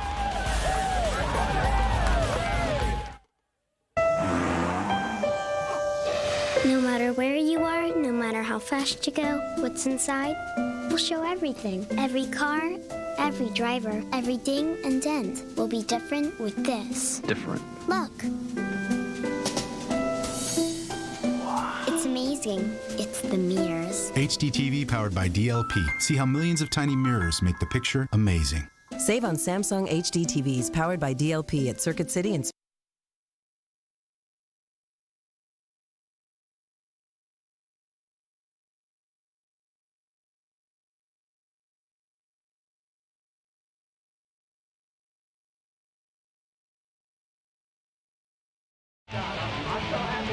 For our post-race show from the Chevy Rock and Roll 400. Let's go down to Alan Bestwick. Well, I know Kevin Harvick's pretty happy that he won the race tonight, but there may not be a happier guy on the grounds than Mark Martin, who maybe happy's not the word, relieved more the word, Mark? I'm relieved, man. I just want to thank all the fans out there for all the 19 years, but especially for this year. The overwhelming support that you guys have given me has been fantastic, and I can't describe what it means to me. It was a great night for our AAA Fusion team. Pat Tryson and all the guys on pit road really redeemed themselves for sure, and I got up on the wheel, and halfway through the race, I really thought we were done for, and we made one last little adjustment that I never dreamed would have made any difference. 2 runs to go, and it set the car on fire, and you know, it's just I hate it so bad for such a great champion and one of the probably the greatest driver of this era. Tony Stewart didn't make the chase, but somebody wasn't going to make it that deserved to be in it, and you know, we're glad to be in. When the car got hooked up and took off, was there ever a point in this night where you felt comfortable we're going to be okay? Yeah, it got to looking really good there with about 30 to go, but, you know, a caution changes everything. And, you know, these cautions are just horrible nightmares with double foul restarts and people gouging, and it can all go up in smoke on one of these crazy restarts, man. And my car had not been good on the long runs earlier in the night. In that last run, it kept getting better and better and better, and it was like, man, this is perfect. If it'll go green all the way, it's going to be like falling off a log. And you know, heck, we were fixing to get Junior in another lap or two. Our car was really good at the end of the race, and I just want to thank Jack and our team and our sponsors, Pennzoil and Kraft, and all the folks that have supported us. We're in, and I promise I'm going to have fun the last 10 races. This has been stressful leading up to this point, hasn't it? It's been awful. It's been awful. I've been everything but sick, and maybe even sick for about 6 weeks now. I wanted it that bad, and you know, we've had some tough times, and there's been a lot of pressure, and we stepped up to the plate tonight and got it done. And you know, we might you know, really put on a charge and make this thing exciting, and we might not, but we're in it, and I'm proud of that. 16 of the last 19 years in that 6 car, we've been in the top 10, and I'm proud of that record. 5th place tonight, Mark Martin. He is in the chase for the XL Cup. Matt. Stressful night for Jeff Gordon, but his teammate Jimmy Johnson, you'd already locked yourself in, and especially the way your night went, that had to be such a huge thing for you and this team. Yeah, it was. Tonight it was just a bad night for us. I think we had a car to run the top 15, top 10, but we had some problems on pit road getting trapped into our stall. The 49 kept coming in late, and I got trapped in my stall and had some issues with that. And I wasn't fast enough to really run away from the leaders, and before I knew it, they were to me, and I held them off a couple times and finally got down a lap. But I run into twice in small spun out, and then I ran into the back of the 66, just a mistake on my part, and I know he was upset and mad, but hopefully, tomorrow I can get a hold of him and get it straightened out. But just a tough night of racing. Like I said, I got spun out twice, and I spun someone else out and got trapped in the pits twice, and we just couldn't get any luck and get anything going tonight. You've been waiting so long to finally get here. The chase is now beginning. Now you can really go game on. Yeah, it is, and it's going to be a really interesting chase, I think. We got 10 great teams, 10 great drivers, and I'm really looking at it as, I got 10 races to beat 10 guys, and just focus on those 10 guys and have some fun out there. I've got a great race team. I couldn't be more proud of what they've done all year long. We've grown, we've matured, we've really shown a lot of strength, and I'm very proud of this Lowe's race team and look forward to the chase. Fifth twice, second twice. When you're looking ahead to the next 10 races, though, what are some places that you feel like maybe are some concerns or highlights on your schedule where you feel like you guys need to step it up? I think the chase is good for the 48 team. I think the one wild card race that I always worry about would be Talladega. So hopefully we can get out of that race clean. I would say New Hampshire and Phoenix might be the weaker tracks for us, but everything else really works good for the 48 team. I can't wait to get up to Martinsville. It's a tough track on some guys. It's really good for myself, and I know for the 24. So at the end of the year, we just need a Hendrick car and to be a champion. Hopefully it's a 48. And the good news, you're only 5 points out of first. I know, that's the best thing that's happened to me all night long, so I'm looking forward to it. Jimmie Johnson starts the chase second in the championship standings. Thanks, Matt. Jimmie Johnson hoping to chase down his first Nextel Cup championship in the 2006 season. Jimmie Johnson's going to win the 48 Daytona 500. At the stripe, it's Jimmie Johnson winning here at Las Vegas.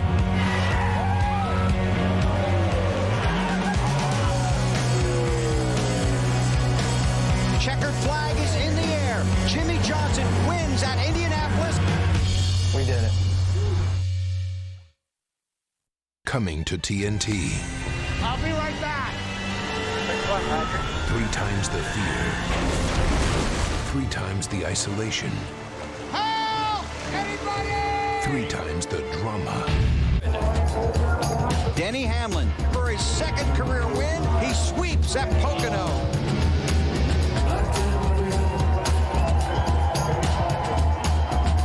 What a season for Denny Hamlin, and now he gets to chase the championship. Dave? And with the young man right now, okay, this started out as a pretty good night on the pole, and then around lap 250 or so, what were you thinking? Oh, man, my heart just dropped, to have that motor problem again. I've had it at Phoenix, I had it at Indy, and I was just like, I knew this was going to happen. I knew I was going to have a mechanical failure, and but it was just something we couldn't help. A piece of rubber flew up and got under the headers, and then burnt the spark plug wire all the way through. So 7 cylinders, finished at 15th, and moved up in points. That's it's still a great day for us. So the wires were located okay, but when you get some kindling under there, that's what the problem is. Yeah, when you light a torch under them, and they don't work too well. So yeah, it's just it was one of those bad luck, good luck days, and it's finally over with now, and we get to go out and celebrate and enjoy the rest of the year. I'm asking your mother to join us because let's take a look at those good luck charms one time here, Mary Lou. Come on in. Yep, see, there they are, ladies and gentlemen, still crossed. She does this, right? All the time. She has for the last 2 years. When she wakes up on race morning, she crosses them. She eats breakfast, lunch, and dinner with her fork, with her fingers crossed. So it's really great that I've got a family that's so supportive, and it's been a long road to get here, but now we're in the chase for Nextel Cup. And Dennis, your dad, said that he had to look down for about 150 laps, so he was nervous too.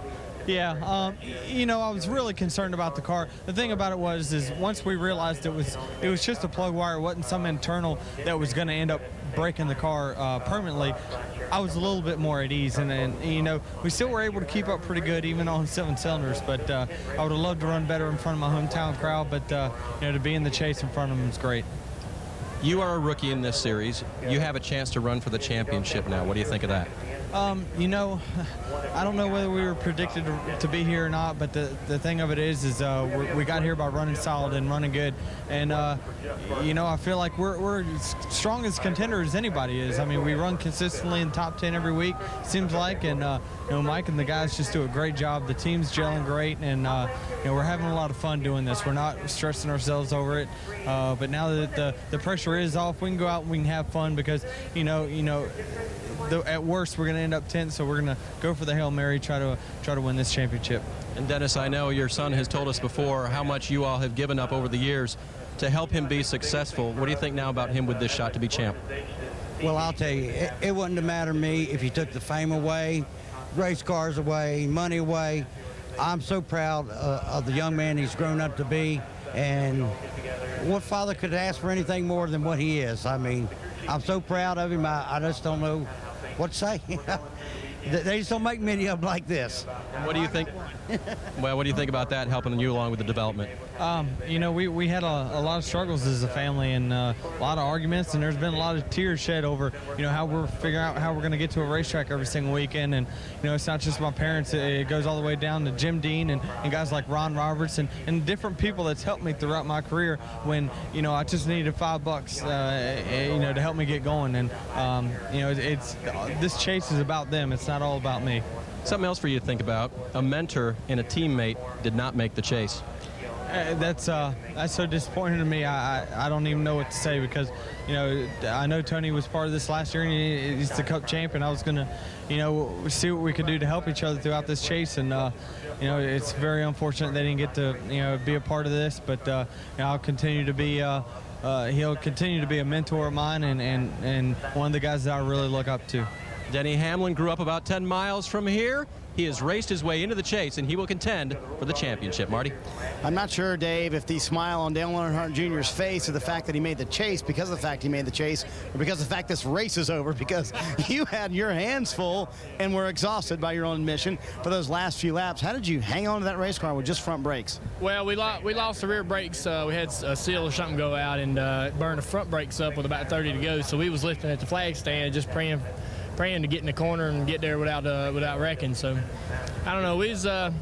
Tony Jr. was letting me know what was going on with the points, so I kind of knew what I needed to do and where I needed to finish, and I could take it kind of easy. I didn't want to run the front brakes so hot the rotors flew off of it. So we just got lucky. We had a real fast car though. Aside from all that trouble, we had a top 5 car, and I'm real grateful for the effort my guys gave me this weekend to give me that kind of car. You didn't believe him. You kept saying, "Are you sure I'm okay?" And once you kept asking. Well, they got all this stuff to look at and all these notes and whatnot. And I'm sitting in there with nothing but a steering wheel. So yeah, it's a little frustrating inside the car when you ain't real sure. But I got to reiterate, man, my guys have given me such a great effort this year, especially the last several weeks. That's the kind of team we are to run in the top 5 and places like that. I mean, we've had some bad luck, but we're a great race team. I'm really, really proud of my team. Last year you sat and watched everybody try and win a championship without you participating. Has this team matured enough to win a championship? Yeah, the guys that we got on our team have a lot of experience, and they've been on a lot of different scenarios with different teams and whatnot. They've got a lot of experience to take us all the way and win the championship this year. Tony Jr. is one of the best in the garage as far as crew chief goes, so I couldn't ask for a better group. I think I can wheel it as a race car driver. You know, that package should be able to do it. You know, we just need to make sure, again, the only thing that I'm curious about or concerned with is just the intangible things, the things that are out of your control that you can't control yourself, like wrecks and being involved in wrecks and mechanical failures and stuff like that. You guys feel like you're peaking at the right time? Well, I would like to think we are, but that would be saying we're not all around great race team. I think we're all around great race team. We just had some bad luck throughout the season. And when we make failures and mistakes, we realize what we should have done differently. That was the difference in 2 or 3 years ago. We'd make mistakes and failures and not know what we did wrong and how to fix it. So we're a great race team, and I'm really proud of these guys. I wouldn't want to go into this chase with anybody else's team in the top 10. I got a great group, and we're ready to get after it. You told me 2 weeks ago, if we get in, we can win the championship. Is that because of the way the tracks lay out or because of chemistry you guys have going right now? Well, the tracks are good for us. We're concerned with Homestead. Obviously, going into the last race of the season, if you have a chance to win a championship, you're going to be concerned about that track, but we haven't run good there in a while. We seem to have remedied the 2 mile oval problems we've had in the past, and we'll see what we can do when we get there. But I think this team can win a championship. We should have won it in 04. We made some mistakes. I made some mistakes. It rests solely on our shoulders why we didn't win that championship then. Last year was a totally different book, totally different story. And we're back again writing the one we wrote in 04, and hopefully it'll work out for us this year. Real quick, Steve Mill gave you somewhat of a speech before you left, before he left, you and Tony Eury Jr. What did he say? Well, he's a huge part of my career, especially lately as a driver. He really has that knowledge and experience to where when you get in a situation, he can come up and give you 2 sentences, a few words, and set everything straight and clear your mind and point you in the right direction. That's one of his real talents, and he just knows that he knows what the situation is between me and Tony Jr. and wants us to realize our opportunity here, and wants us to seize it. And I don't think that I love Tony Jr. and we're a great combination, but every person on this team, Steve Mill included, is a vital asset, and without any one of them, we're not in the chase. So he's a big part of motivating us and keeping us grounded and focused. Bill Dale Earnhardt Jr. survives Richmond, now 6th in the championship standings. Thanks, Marty. Dale Earnhardt Jr. and Jeff Gordon, 2 guys that missed the chase a year ago, are in it in 2006. Dale Earnhardt Jr. wins at Richmond.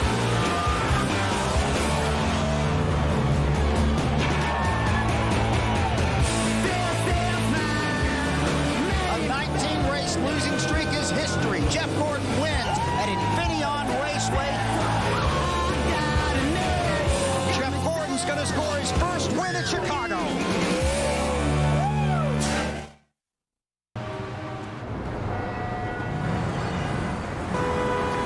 Chase, and guess what? Party starts right away. Earnhardt Jr. made sure the coolers were on standby so they could celebrate his appearance in the 2006 chase for the Nextel Cup Championship. Let's go down to Alan Bestway. And let's talk to the man who will lead the championship when the chase starts next weekend at New Hampshire International Speedway. That'll be Matt Kenseth. Your lead will only be 5 points, but how important were those 5 points to you to get a hold of tonight? It's important. I think it's cool to go in as the leader. I think every point counts. If you're the leader, you got good encouragement to try to stay there. So I'm really proud of Robbie and Chip and everybody that builds these cars and pits them here on Saturdays and Sundays. They've been doing a great job. We've been in position to win a lot of races, and we got 10 more weeks to go. So hopefully we can keep it up and keep up the hard work and keep our performance up. You've talked a lot about momentum over the last couple of months. You've wanted it going into the chase. We're there. Do you have it? I hope so. Obviously, we had a couple good weeks, Michigan and Bristol, and last week we were probably capable of running 3rd or so, and with all the pit stops then finished 7th, and we're pretty darn good on pit road. Tonight we were off a little bit. We had the car off a little. We're off a little on pit road, so it was just a little bit of an off night for us. So I'm sure we got a good short track car sitting home for Loud. I'm sure that'll run a little better than this one, and I'm sure we'll be ready to get him on pit road too. So I'm looking forward to next week. I'm looking forward to getting it started and going after it. Matt did finish 8th tonight. When you look at the 10 races coming up, is there a particular type of track or a track that you look at as a strength and you must capitalize on? And is there one that you look at as a weakness that you are leery about? Not really. I mean, there's certain tracks you like better than others and you usually perform better than others. But, I remember the first year when I looked at it, I was like, oh, man, that's going to be a bad track for us. That's going to be a great one. And, we went to the great one and finished terrible and went to the bad one and finished okay. So, I mean, you just never know what's going to happen. But, it feels like Martinsville's always kind of a weak place for me. But in the spring, we were running, 9th or 10th or 11th somewhere in there when we had some brake problems and dropped out. So, you never know. You got to do your job every week and you got to keep working at it and just do the best you can every week. People would like to look at the chase from the outside and say, well, there must be a lot of tension, a lot of nerves, and so on. You've been locked in to the chase for a couple of weeks now, so you haven't dealt with this. But what about next week and for 10 weeks? Is it a nervous, stressful time for you? It all depends how you're doing and what's going on. I mean, I think part of the key to being successful in it is not to be a nervous time and just do things like we've been doing all year. Take it one race at a time, do the best you can. And if you do that, you can't really do anything, control the points anyway. If you go out every week and run the best you can, try to lead lap if you can get them points, try to finish as far toward the front as you can, the points will just kind of add up or subtract or do whatever, by themselves. So I'm going to try the best we can not to get worked up about it, just go each and every week and do the job that we've been doing all year. All right, we'll wish you well in these 10 races upcoming. All right, thanks a lot. Looking forward to it. Matt Kenseth will lead the championship going to New Hampshire next weekend. Matt? Jeff Burton scored a top 10. That's all he needed to lock himself in. First off, a little bump and run by Matt Kenseth, and now we're getting accosted by Kyle Busch in a little water fight, the Chevy boys. First off, you just looked at the points on the screen. You were surprised at how close it was. You know, I wasn't surprised because I knew coming in here how close it was, but it's amazing to me how close it is. I mean, it's just such a great example of how this formula works. You know, NASCAR does such a great job of making the rules, and I mean, it had to be great TV tonight trying to figure out who was going to be in the chase, and it's just amazing that many people can be within that many points. And I asked you moments ago, I said, okay, let's look at the chase, and what did you tell me about the race that's after New Hampshire? I don't even know where it is. But that's that's kind of how I am. I'm one race at a time, and unless we go somewhere and test, I pay attention to the race we're going to in the next race. But I really don't know where we go after New Hampshire. But I know the position I'm in now with this team is that I don't have to worry about it. I know Scott and all those guys, they're working and they're doing everything they can to make sure we're prepared, and it's that's been a huge part of why we're better. The past 2 years, the first race in the chase in New Hampshire set the tone for a lot of guys. First year, Jeremy Mayfield and Tony Stewart were involved in a crash. They never able to really recover. And then last year it happened with Kurt Busch. You have a lot of success there. Excited about your past history there? Yeah, we ran real well there in the spring. I sped on pit road and got us in trouble. But it's now where we are is who can do the best job over 10 races. And certainly because it's only 10 races, each race is very important. So with us, what we're going to do is we're going to go to every race and pay attention to that one race, and that's all we can do is just try to do the best we can each and every week. But you have to pay attention to each race. New Hampshire is a great racetrack. I love going there, and hopefully we can get off to a good start. How huge to not only have one Childress car in, but now you have a teammate, you and Harvick can try to work together, planning ahead the 10 races, maybe some different things? Well, I think it's really good, obviously, for both of us to be in. We worked exceptionally well together, and the 07 too. The 07 has a lot to do with why we're both in here. They've contributed a great deal to this effort. So, I think that the key to this deal is teamwork. You've got to be able to work well together. Listen, Harvick and those guys are on a roll. I mean, those guys are going to be hard to beat, and we got to step ours up just a little bit to keep up with those guys because those guys are on a roll. But it feels really good to be part of RCR, to be able to go from where we were a year ago to where we are today is a pretty big jump. Now what we got to do is not lose focus and not forget about next year too, and that's really easy to happen when you've got 2/3 of your team racing for a championship. It's very easy to let next year slide, and we can't do that. 173 races without a win. Are you going to have to go to victory lane in the next 10 races to win the championship? Just to be clear, I've been trying to win, okay? I've been trying, and all I can tell you is I think that what I've seen the first 2 years is you got to run well, and you got to put yourself in position over and over and over. You might not have to win, but you got to be in position to win a lot. If you don't, then I don't think you can pull it off. So do you have to win? No. Do you need to be good enough to win? Without a doubt. And if he does go to victory lane and then also go on and score the championship, he'll be only the second Virginian to pull off a NASCAR Cup Series championship. Bill? Thank you, Matt. Jeff Burton celebrating his way into the chase. 47-year-old Mark Martin was a star in the ASA Series. He won his first ASA race on August 19, 1978. It was the Red Bud 300 at Anderson Speedway. He led 15 laps and won $2,375. Now he's chasing $5 million.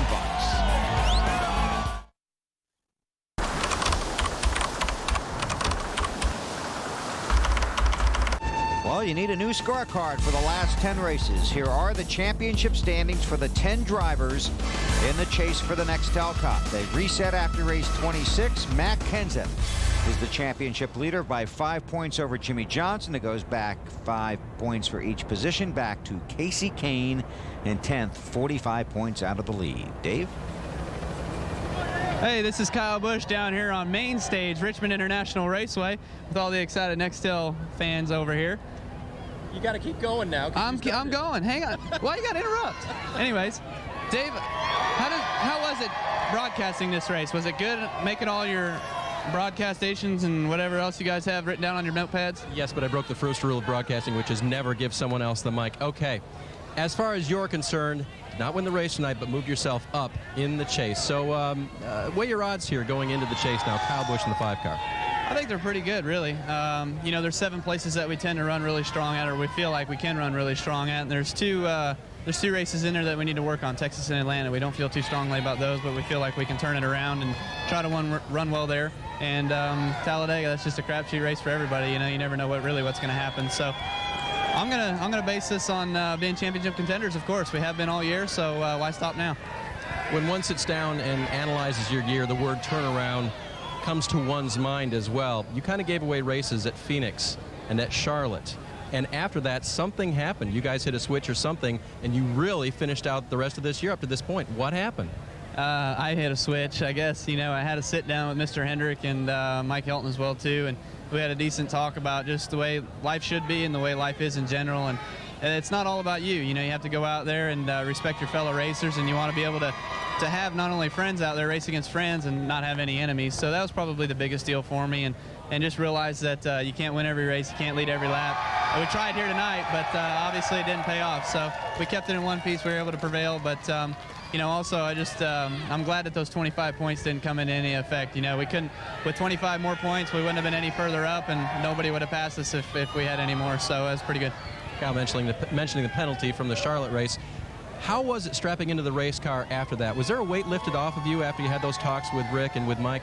Not really, because I knew that if I slipped up one more time, I was gone. So it was a pretty big deal. But, you know, it's just you live and you learn, you know, and the only way for me to learn is to learn from my own mistakes, really. And it's tough having to make them. You know, you see other people make them, and you see what kind of trouble they get into and stuff like that. But I guess you just don't really understand the severity of it until you do it yourself. So hate that that's the way it is for me. But you know, hopefully the rest of this year will turn out great, and we can go on and try to race for a championship with the rest of these 10 guys. Your brother was the first one to win the chase for the Nextel Cup. Any advice come your way yet, or has he been kind of waiting until you were actually in? I hope he's actually been waiting until I've been in, because I haven't heard anything yet. But, you know, today was a little bit nerve-wracking getting in the car, and once you started racing, you know, it was pretty good. And once I knew we had a great race car, it was even easier. But to be able to come out of here with a second-place finish and to go on to next week at Loudon where we feel like we can run strong, hopefully we don't do what Kurt had happen to him last year there and get spun out early into going and have a bad race for him. But we're looking forward to it, man. It's all we can do in order to keep this Kellogg Chevrolet up front.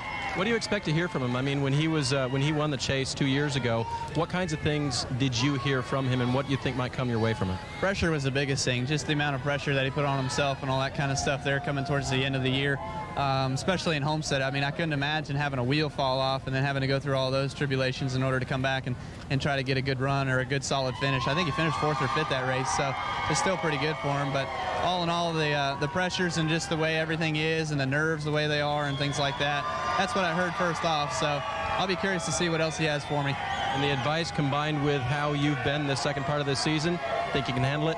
I think we can handle it. I think we're pretty good. You know, it's not only me, but it's the team in general. And I've got a very strong team. They're competitive enough. They're determined enough where they want to go out there and take it to everybody and show who the big guys are. And they are more on KB's side than ever, Bill. Thank you, Dave. At Charlotte in May, Kyle entered the racing surface without authorization and threw an object at another competitor. That was Casey Mears. He was heavily fined, penalized 25 championship points, and put on probation until December 31st. Since that moment, he has really matured as a driver and harnessed his emotions. Jimmy Johnson and Dale Earnhardt Jr. sharing a handshake. Then the race begins next week. The film where viewer discretion is not only advised, it's out of the main stage, and there's Matt. Four-time champion Jeff Gordon locked in now with his shot at a 5th championship. But we were talking about as the laps were winding down, and a few things stuck out in your mind. Conversations with your crew chief and also lap cars around you. Yeah, you know, I asked how many laps to go because I wanted the laps to wind down as fast as possible. I knew things weren't looking good for us, and really I was just really concerned about the brakes even making it to the end. I don't know what the problem was there, but I knew they didn't feel good, and you know, I didn't want to lose any more positions, and so I asked Steve, you know, how many laps to go, and he's like 11, and so with his excitement, I was like, uh-oh. You know, there's something. It must be really, really tight. I mean, I knew it had fallen back. I didn't know how far back, and I knew things weren't looking good. But I knew some other guys were having problems as well. So, you know, it definitely was not the kind of night we wanted to have, but to be in is exciting, you know, to fight as hard as we did, not just tonight, but you know, all year long so far up to this point. I'm really looking forward to these last 10. I think even though we didn't perform well tonight, I think this team is really capable of getting it done in these last 10. I know everybody else is saying that too, but it, you know, the chase format is just very exciting. You know, you basically are on a almost level playing field from this point forward. And I look at these last 10 tracks, and I remember when they first talked about the chase, those 10 tracks have always been good tracks for us. And as good as our team is on the intermediate tracks, I'm feeling pretty good about things. From an organization standpoint, to have 3 teams in the chase is huge. It is, and you know, Rick Hendrick was extremely nervous, and afterwards, I think he's very relieved and very happy. I know that that was really an organizational goal that we had set earlier in the year, was to get 4 teams into the chase. You know, Roush had done an excellent job of getting 5 in last year. And, you know, I think that Rick's really relieved and excited to have 3 of his teams in there. And hopefully one of those teams can win that championship. We're certainly going to do all we can with the DuPont Chevrolet to try to get it done for a 5th time. Never done it with the chase format, so, you know, that could be very exciting and something we've never done. And if we can't get it done, I certainly hope Kyle or Jimmy can. That would be huge, because you look at your trophy case, you've got some special Winston Cups, you've got the Silver Anniversary Winston Cup, and then if you could add a Nextel Cup, that would be something no other driver has done, looking at the different types of cups that you've won. Yeah, and we've got 50th anniversary for NASCAR Cup too, so we've had some special moments, but I tell you what, ever since Nextel and Sprint came on board with this program, you know, they've just stepped it up to a whole nother level. Obviously the competition has stepped up as well, but when you have this type of format with just 10 races and 10 drivers, it is extremely difficult to get it done, and that just makes it that much more rewarding. Not to mention, it's a beautiful trophy that they have, a lot on the line, a lot of prestige, and you know, we would love to have our name on that cup and to be able to say that we're not just a 5th time champion, but a Nextel Cup champion. Jeff, Bill? Jeff, you guys didn't make the chase last year, and the teams that don't make it say, well, we're going to start racing for the following season. That's right. In the last 10 races. You made big changes in your team with 10 to go last year. If you had waited until after the season to make those changes, do you think you would have made the chase based on chemistry and communication? It's hard to say. I don't think so. I mean, I feel like we were going to make a lot of those changes anyway after the season. Robbie, you know, and I and everybody on the 24 team had hoped that we would make it into the chase and we could get through the season together and maybe win a championship, but we just didn't perform. And once we knew that we weren't going to be in, we just went ahead and made those changes earlier and brought Steve Letarte in as a crew chief just to start getting him that experience of being on the box and us working together. And you know, he's been at our team for 9 years, and so it seems like we've been working together for a long time, and it was really a natural you know, how things blended together right away. But I really believe those 10 races are really what got this team turned around and excited when the season started to get ourselves into this chase for this year. Hey, Jeff, this Wally, congrats. Thank you, Wally. I know you're going to enjoy sleeping. I haven't been doing a lot of that for a while.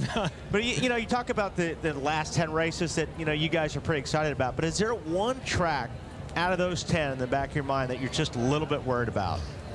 Well, yeah, I mean, definitely Texas has not been a great track for us. Even though our intermediate program has really stepped up this year, we did struggle at Texas. We didn't quite have the package earlier in the year there that we do have now, so I'm looking forward to going back there, but it's still a question mark. We struggled at New Hampshire the last time we were there. The good thing is we have teammates that ran good there, so I feel like we got some good notes. But other than that, you know, I mean, Talladega is always just that one that you just roll the dice. We run good there, and you know, I think we can win there, but you just never know how the draft is going to work out. But I feel really good about a lot of the tracks that are coming up in the last 10. They all feel good to me, and we've, you know, won at pretty much all of them except for, I guess, Texas. And Homestead was good for us last year at the end of the year, so I'm pretty excited. I mean, I really think these last 10 are going to be good ones for us. How much testing are you guys have left? I mean, you guys going to I know you go to places that you don't race sometimes to try to learn some things, but you guys have some tests lined up?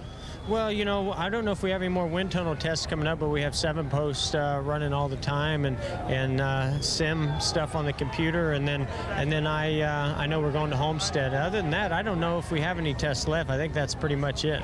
Jeff, did you see Danica Patrick sing the "Take Me Out to the Ball Game" at the Cubs game? No, but I hope she did it at least as bad as I did. You're no longer the worst. Yes, yes. You know how much that has been haunting me? Yeah. I think I finally got that curse off my back this year, though, with that win in Chicago. I think she picked it up from you, so congratulations, buddy. Hey, thank you, guys. And Bill, on the singing note, I think I'll just pass it back to you. Thank you, because we're not going to ask you guys to do that. Jeff Gordon back in the chase for the championship. Take a look at the breakdown. Jeff talked about Jack Roush getting 5 teams in a year ago. Rick Hendrick has 3 in this year. Richard Childress has a couple. Roush with 2. Dale Earnhardt from DEI.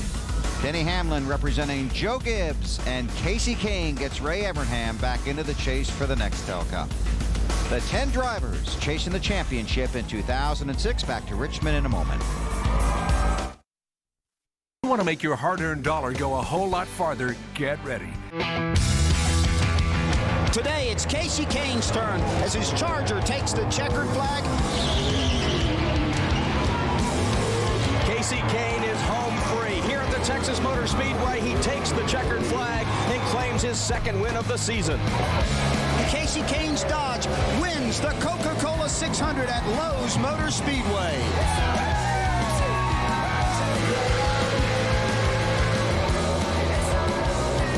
Up front, again, it is Casey Kane. Caution flag is out, and it is 4 rain showers.